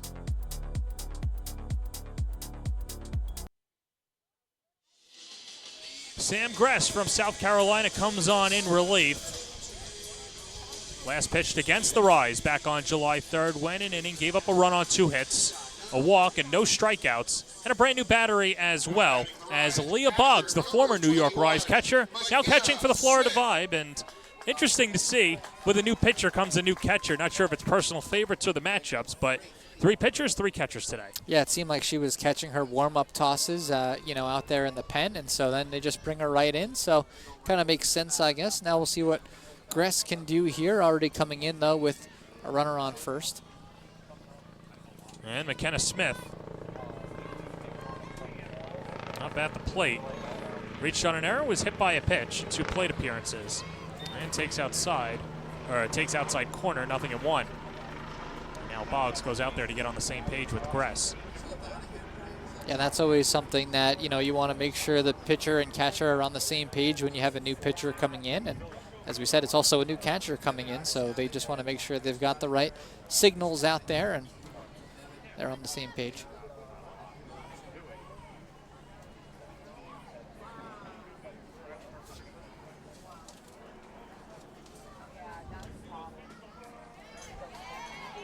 And that's in there for a strike, and the count 0-2. 0-2. Good start so far for Gress, picking off first the outside corner, then the inside corner to get ahead here on the catcher for New York. Gress, no wins, no losses, a 6 ERA, but the control has been an issue for her so far. 16 walks, 16 strikeouts in 35 innings. This is her 12th appearance of the year. But ahead in the count 1-2 on Smith. And again, another New York batter does a good job of laying off out of the strike zone. That's why New York has yet to strike out in this game. Not going to strike out there. Nice backhanded play by Radcliffe. Throws across the diamond, not in time. McKenna Smith legs it out. It'll be an infield single, but nice stop by Grayson Radcliffe. And the Rise with something cooking, a pair of runners on. Yeah, that winds up being a nice play even without getting the out, because if this ball gets down the line into the left field corner, you're talking about an extra base hit most likely for Smith. So, and even potentially a chance for that runner to come around depending on if it winds up all the way out in that corner. So really nice play at third, just couldn't quite get the runner, but now New York looking to capitalize with 2 on. And so that brings up Ashley Treeweiler, an RBI single back in the second inning. And takes high for ball 1.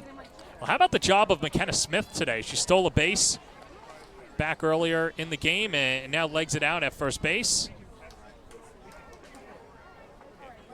Yeah, she's found herself on base all 3 at bats so far, has Smith. Swing and a miss. And the count 1-1. It's just not every day that you get your catcher leading the team in speed in a single game, but that's why you come to the ballpark. You had that steal, getting on base, legging out that infield single. Bunted right back up the middle, and there's Radcliffe to throw out Treeweiler, 5-4 on the out. Moving runners up, an extra base, Spade to third, Smith to second. Yeah, about as textbook a bunt as you could really ask for. You know, deaden that one enough that there was no chance of getting any of the lead runners, and instead the only play was to first, and puts 2 in scoring position here. That brings up Sammy Williams looking to do damage with a couple of runners in scoring position in a 5-4 game. And takes a rise high and count 1-0. Yeah, New York would love to tack on some insurance here. We mentioned that both of these teams capable of the big fly, and they've done it against each other here. There's been a lot of home runs flying out of this ballpark this season.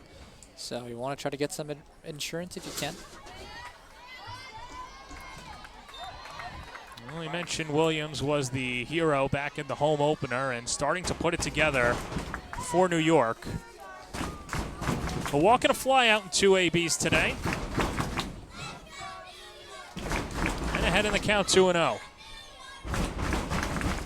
And Williams pops it foul behind the plate, 2-1. Sam Gress looking to shut the door. She comes on for Emily Kirby-Nagel, who went an inning and 2/3, gave up a run on 2 hits. A walk, no strikeouts.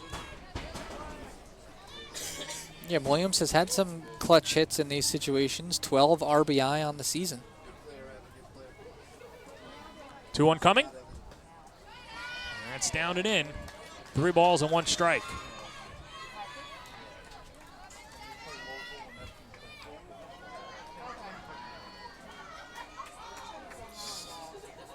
Williams looking to do some damage, has a good hitter's count. Awaits a 3-1.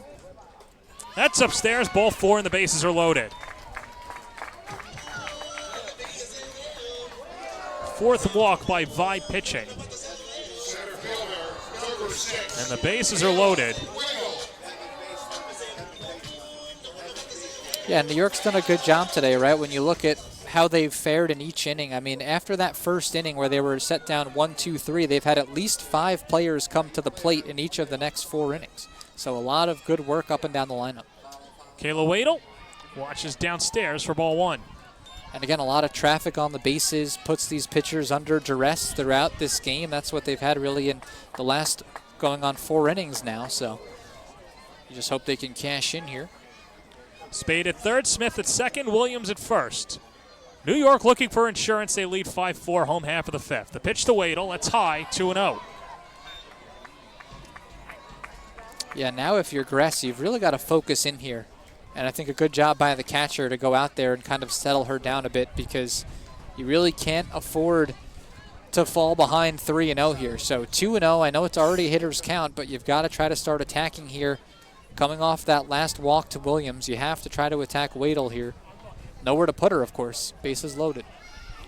We mentioned the new catcher is Leah Boggs. Played 3 games for the Rise before signing with Florida. 2-0. That's in there for a strike, 2-1.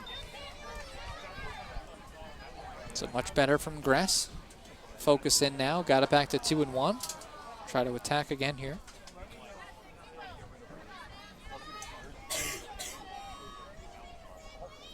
Two-one pitch. That hits 2-2.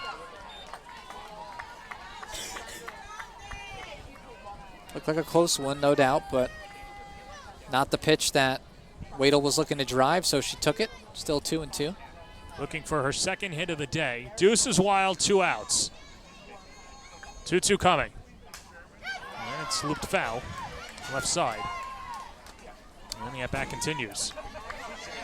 Yeah, once you have that second strike, of course, it can really change the hitter's approach. You got to go into that defensive mode, right? Protect the plate. Anything close, you have to be aggressive there and try to make sure you get the ball in play. So that time, that one running inside on her, still able to foul it off. Gress, a couple of shakeoffs, now gets what she wants. 2-2 on the way. Outside, 3-2, and nowhere to put Wadle. Yeah, feels like the biggest pitch of the game, right? I mean, bases loaded, a huge chance for New York to try to get some insurance, and Florida looking to somehow sneak out of this inning. Jenna Laird would be next. Merry-go-round will be in motion. And the 3-2. Chopped up the middle. Tough play. Salas fires. Not in time. Pulls off the bag. The throw to the plate. Smith is tagged out. Spade comes in to score, so that makes it 6-4. But then Taylor Pleasance throws out McKenna Smith trying to score, and good heads-up play by Pleasance. Let's take another look, Tom. Yeah, a little bit unfortunate to run out of the inning, but you see the chopper. I mean, this one, once it gets past the pitcher, it's really an almost impossible play for the shortstop. You have to wait for that next hop. You're never going to get that runner, and then again, for New York, unfortunately, you wind up making that third out at home. So a little insurance for New York. They lead at 6-4, going to the 6th here on Long Island. AZ Gloveman is Casa Grande, Arizona's quality leather sporting goods provider. Softball, baseball, batting gloves, and more. AZ Gloveman caters to men's and women's slow-pitch softball markets throughout the United States. Build your dream glove today at azgloveman.com.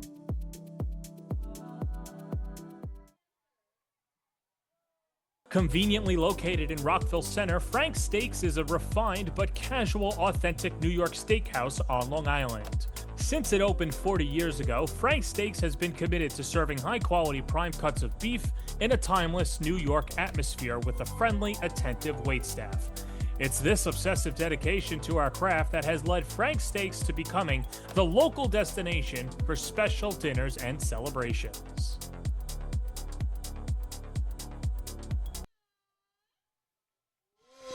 Welcome back to Bill Edwards Stadium, and of course that man needs no introduction. It's Double Play, the best mascot in all of sports. But how about the crowd that he always brings around? You know, we need to give him a little security. His entourage isn't here today, but he's a crowd favorite. You got to come over to a game with Ali Melendez in Double Play. Yeah, it's been a great atmosphere so far tonight. You know, speaking before just about all the travel uniforms that you see out here, a lot of the kids in attendance. Packed stadium. It's a beautiful summer night, and they're all here to see this great game that we have out here between New York and Florida, and seeing some home runs, some great defense, and now we've got looks like a dance-off going on down there. Yeah, with the Oceanside Little League team. Great to see. Future Sailors, and perhaps maybe one day playing for the Rise or the Vibe or somewhere professionally, which is really great to see. And I know the crowd will have a decision on who wins the dance competition. We didn't get a chance to see the first team. I saw the young man. I thought he did really good, and let's see who wins the competition here. Honestly, they were both equally loud. I know it's a little bit of a wah-wah, but that means Team A is going home with the prize. Team B is going home with the prize. One more time. And the very diplomatic Ali Melendez, making sure everyone goes home with a smile and a prize. Well, some smiling for Courtney Weish in her last half inning of work. Worked around a 2-out walk and now has an extra run under her belt. As Rachel Roop attacks the first pitch, grounds to third. Riley Blampide's up with it. 1 pitch, 1 out. Perfect start again there. I can't draw it up any better. And, you know, it's funny, as we were speaking before, so many close games between these two teams this year, and that, I feel like, makes that insurance run all that much bigger for New York. Now that 2-run lead, and again starting it off here with the simple 5-3 put out there for Blampede. Well, the wildest game that these two played was back on June 13th. Florida had a 10-1 lead against New York and held on to win 11-10. New York had the bases loaded in the 7th inning and just couldn't get out ahead. But those two teams, and I guess that really set the precedent, because then Florida took 2 out of 3 from New York, winning 12-3 and 4-3, bookending the series. The Rise had an 8-1 win in there. But the last time that they played, New York with the victory over Florida, 6-5, back on July 3rd. Meanwhile, a 3-0 count to Hannah Adams. Laid down a sack bunt in her last at-bat and struck out back in the second inning.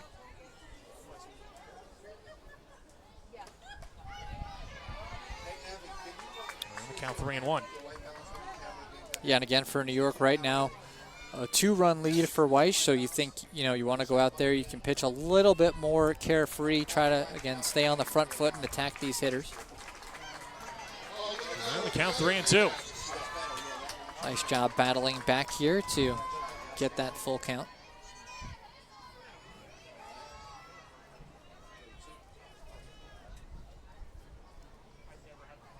Wind blowing in from center. Here's a 3-2 pitch. Wave and a miss. She struck her out.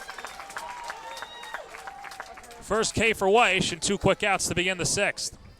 Yeah, it seemed like Adams was really fooled by that pitch, and it wound up running away from her off the plate, as we'll get another look here, and just out in front as well, it looked like.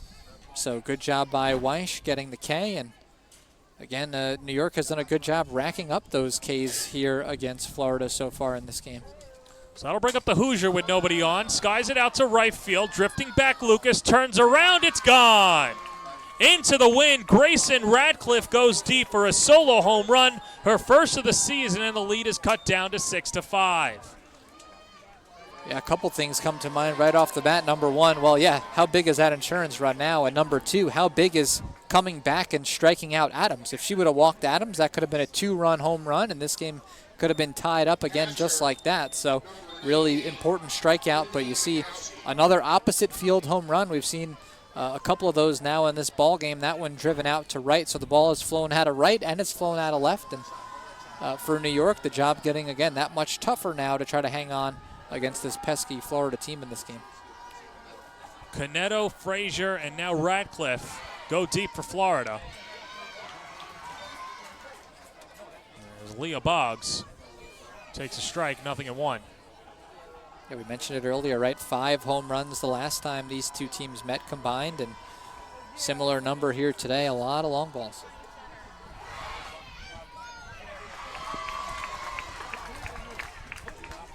And Weiss ahead in the count. On her former battery mate, Leah Boggs.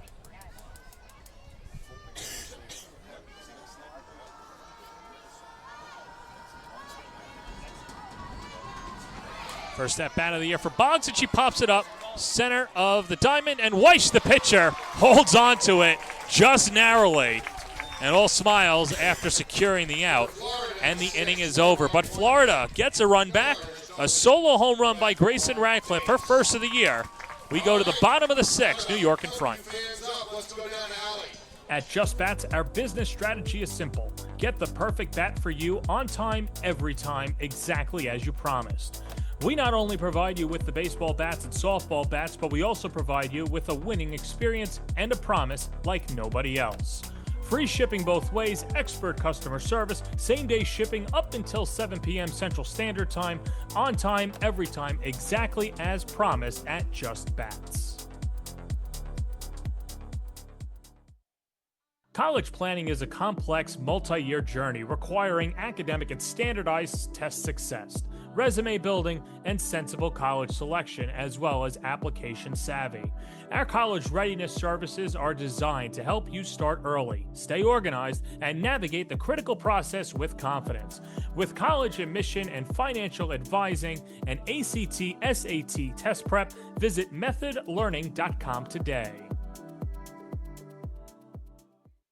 Since 2009, Jen Schroe Catching has been training the game's best catchers. From Olympians to national champions, Jen Schroe Catching is the #1 training source for softball catchers worldwide. Train with the best to become the best. Book a lesson today at jenschroecatching.com.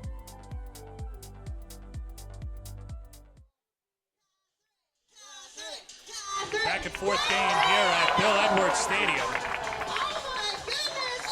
6-5 the lead for New York. As it'll be the top of the order, Jenna Laird, Lauren Lucas, and Riley Blampede as Sam Gress begins her first clean inning of work and trying to keep this a 6-5 game. Yeah, trying to keep it 6-5 and trying to do so against this pesky New York lineup, which now has 2 hits in each of the last 3 innings. So we talked about it, just feels like there's been traffic all night on the New York side when they've been up at bat, and so see if they can get some more going here against Gress. Yeah, 6 runs, 7 hits, has not struck out yet. Or struck out yet. I'm sure somewhere my English teacher is not too pleased. My grammar ain't that good. But Jenna Laird scored a run in her last at-bat after she reached on a fielder's choice. And then fouls it off her foot. And behind in the count, 0-2.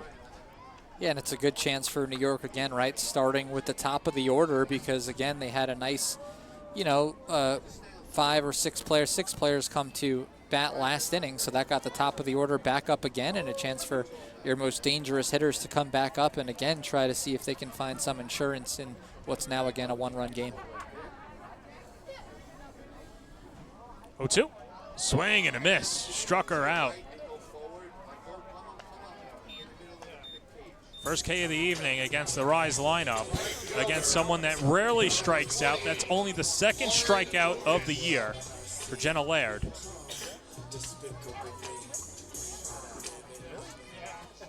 And that'll bring up Lauren Lucas. Couple of hits, scored a run, has an RBI as well. Been a great game up to this point for Lucas.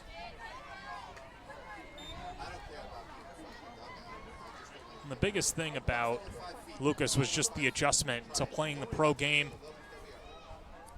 One of the best players in Wichita State history, and that's always something that I know Jeff, the owner for the Rise, when he's scouting talent, he's not just looking at current players, but a lot of the players that he scouted also will go down in the history books at their respective programs, and Lucas, one of those players as well. Takes off the plate, and the count is 1-1. Yeah, it's just kind of like we talked about earlier. I mean, so many of these players, you just look at what they were able to do at the collegiate level, all-time greats at their school, leading school history in certain, categories, All-Americans, conference players of the year, just a tremendous amount of talent up and down this league, and certainly in this New York lineup as well. And Lucas, one of the best during her time at Wichita State. Well, her average will finish above 300 after the 2 hits today. And ahead in the count, 2-1. Looped foul, 2-2. And if you're seeing Lucas out there, don't challenge her to a game of Mario Kart. That's one of her hidden talents. I like to think it's a hidden talent of mine as well, but I don't think I'd want to challenge her. Who's your character? I'm a big Wario guy. That's interesting. Why Wario? It's a good question. I think I don't know. I'm not really much for the face characters. There's no Mario or Luigi personally, and I like the size. Being able to run over a small character like Toad when you're out there. I think that's always one of the fun parts. So. Now Wario is a bigger target. Yeah. So there's that. The good thing is that at least in the games, they don't really put his girth into perspective. So even though he's not as aerodynamic as, let's say, a Peach or a skinnier player like Toad, you're right, and pretty effective. 2-2. That's flicked foul. Color scheme ain't bad either. Purple and gold, I kind of dig it.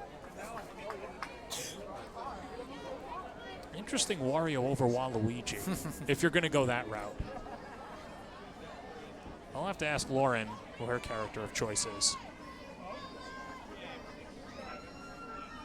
2 balls, 2 strikes, 1 out.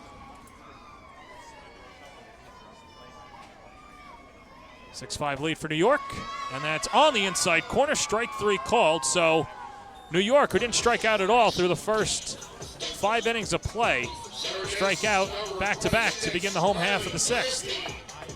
Yeah, really impressive stuff from Gress, going right at the top of this lineup, and first strikeout swinging, second strikeout looking, inch perfect there on the inside black, and again now bringing up Blampede, but with the bases empty. Well, and her on-base streak on the line.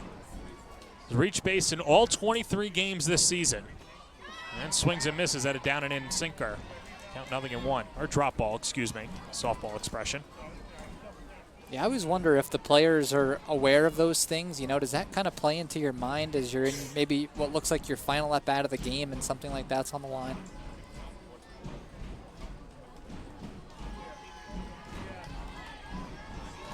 Well, I'd assume that Blampede is not hoping for another at bat because that means that her team squandered the lead. I'd have to imagine it's in the back of her mind somewhere. 1-1. Inside, 2-1. Just feels like she's got a very good, you know, nose for the zone, right? She knows where it is. She's not going to get caught chasing. Gets herself into those hitters' counts.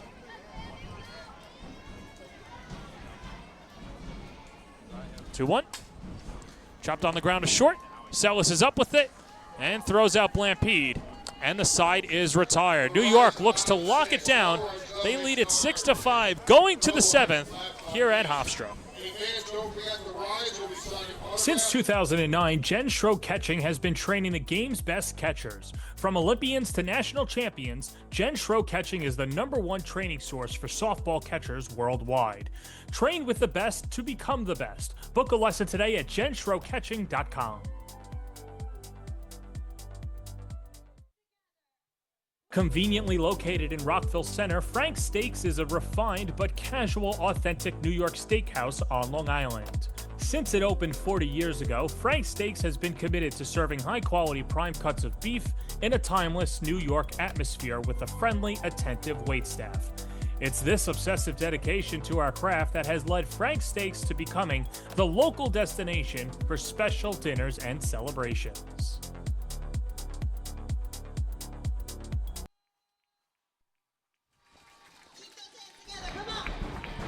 New York leads 6-5 here at Bill Edwards Stadium. How about double play, trying to will the final 3 outs for New York. Yeah, I'll get the fans fired up. That kind of move's certainly not in my repertoire, but definitely in double plays repertoire. Now, I heard that back in the day, the somersault was more your forte, but not the back pedal. That's a good one. I wish I could take any credit for it, but no, I'm not as limber. I've been known to fail at the sit and reach. You know, back in phys ed, that definitely wasn't my strong suit. So the flexibility, the leaping and bounding, that's not really my thing. Let's try that again. Come on, it's the internet. You used to be a world-class gymnast back in the day. That would be something. There you go. Now the whole world knows. Well, here's Jillian Sellis. As New York 3 outs away from picking up their second home win of the year. It'll be 9-1-2. Jillian Sellis, Carmen Greenwood, and then it would be Emma Ritter's spot, as that's up the middle and through for a base hit. So exactly what Florida wanted. They've got the leadoff hitter aboard. Sellis 1 for 3. Yeah, and again, you got to give Gress a lot of credit for the way she was able to shut it down for Florida. That quick 1-2-3 inning, getting these hitters back up, and a great start to them with Sellis, again, trying to act as that double leadoff role and starting it off with a single up the middle and see if we get the sack bunt here. Corners playing in. And there is the bunt. Blampede fires to first in time to the covering Williams, but a successful sacrifice. 5-4 moves Sellis into scoring position.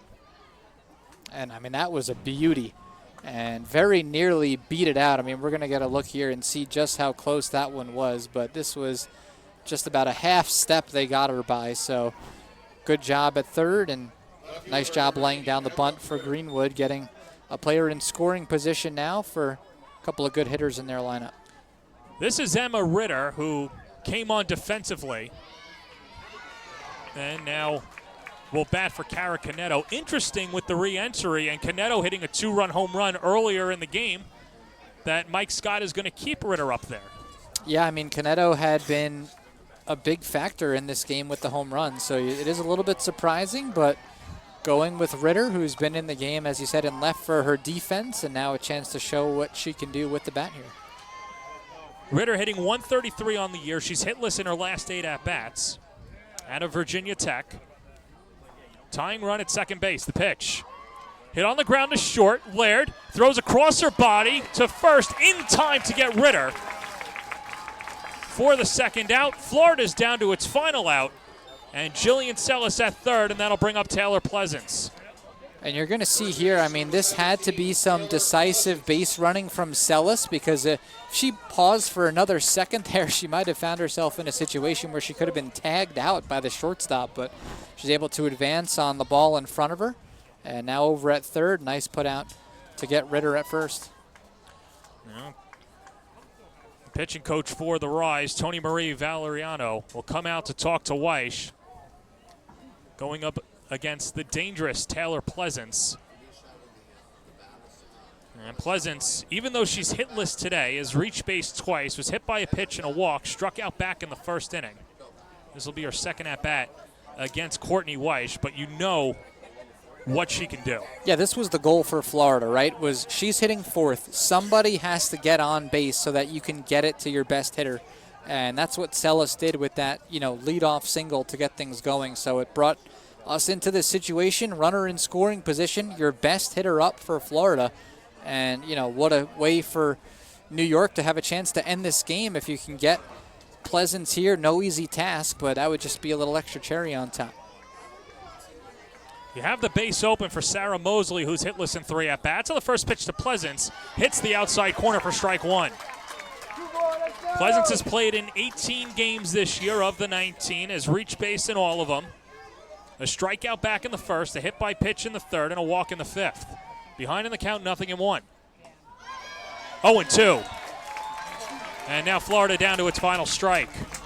A steady diet so far on the outside part of the plate. They don't want to give her anything to pull here. New York looking for its second home victory of the year. Here comes the 0-2. Hit on the ground to second. Williams is there, fires to first, and the ball game is over. Courtney Weish shuts the door as New York wins it 6-5. Carly Spade with the big blast back in the third inning. A 3-run home run as New York scores in the second, third, fourth, and fifth to pick up their 8th win of the year. Yeah, another close game between these two teams, and it's New York who winds up holding on.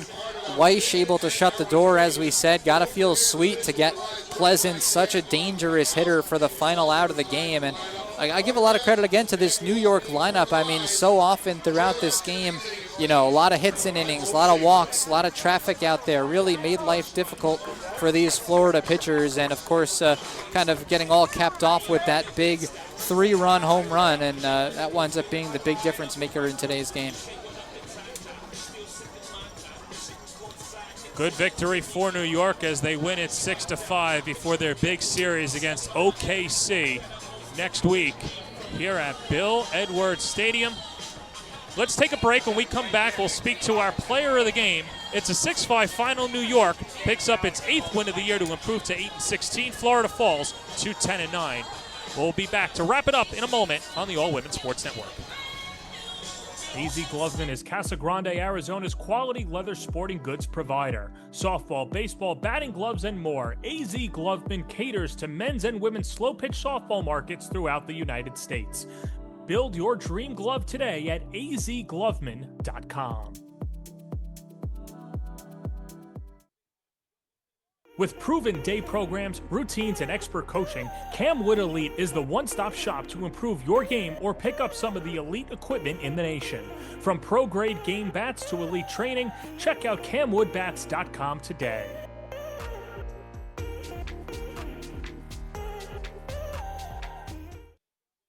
Conveniently located in Rockville Center, Frank's Steaks is a refined but casual, authentic New York steakhouse on Long Island. Since it opened 40 years ago, Frank's Steaks has been committed to serving high-quality prime cuts of beef in a timeless New York atmosphere with a friendly, attentive waitstaff. It's this obsessive dedication to our craft that has led Frank's Steaks to becoming the local destination for special dinners and celebrations.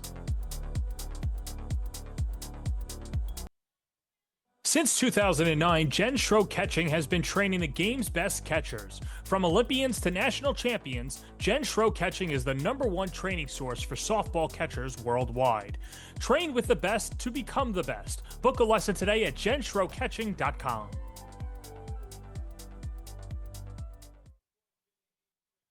At Just Bats, our business strategy is simple. Get the perfect bat for you on time, every time, exactly as you promised. We not only provide you with the baseball bats and softball bats, but we also provide you with a winning experience and a promise like nobody else. Free shipping both ways, expert customer service, same-day shipping up until 7 p.m. Central Standard Time, on time, every time, exactly as promised at Just Bats.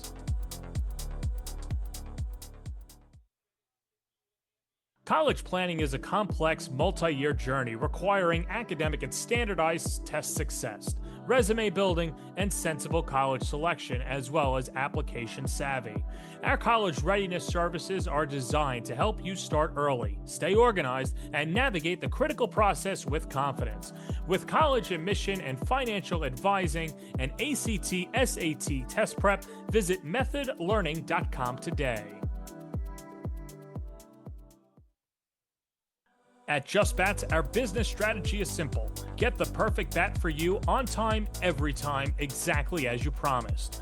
We not only provide you with the baseball bats and softball bats, but we also provide you with a winning experience and a promise like nobody else. Free shipping both ways, expert customer service, same-day shipping up until 7 p.m. Central Standard Time, on time, every time, exactly as promised at Just Bats.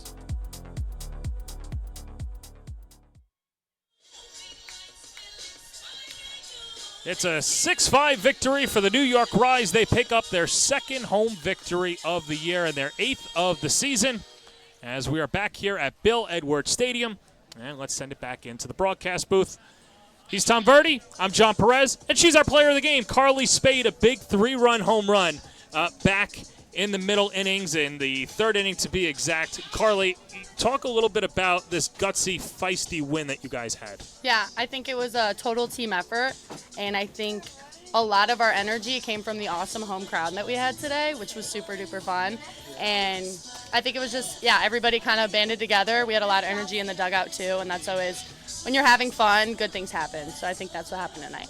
Yeah, it seemed like you guys had traffic on the base paths all night. There were hits and walks and different things in every inning. Very hard to put your team away. Was that part of the mentality tonight, just feeding off that crowd and kind of getting some excitement in each and every inning? Yeah, totally. I think once the first person started to do it, realized we could all do it, and then just kind of fed off of each other. So, first batter of every inning kind of getting on, I felt like that whole game. So that's just great for us when we have base runners, and then the possibility to score every inning, which we did a lot today. So that was awesome. We had Jeff on in the middle of the broadcast right after you hit the home run, and he said that you reached out to him wanting to be a part of this atmosphere. And I'm curious, now that you're almost 20 games into the season, what's the experience been like and the bonds that you've made with your teammates in your time with the Rise? Yeah, it's awesome. I mean, the staff is amazing. The sports staff, the coaching staff, all great. They pour into all the players. And then the girls are awesome too. They really just care about one another and then care about putting a good product on the field, which I think we try to do every game. And I think we're finally starting to click and figure it out here, yeah.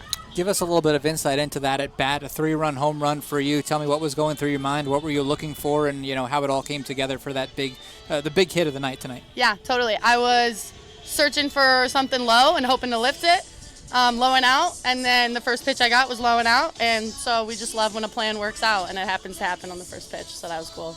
Now, for all of those that are watching at home that have the opportunity to come to a Rise game, you just mentioned what the atmosphere is like. You got a big series coming up against OKC. How much do you need the home crowd for that? Oh, we need it big time, especially against OKC. They always travel well. They always have – the games are always super close, and they're great competitors, so I definitely think a good home crowd would give us a good advantage against them, too.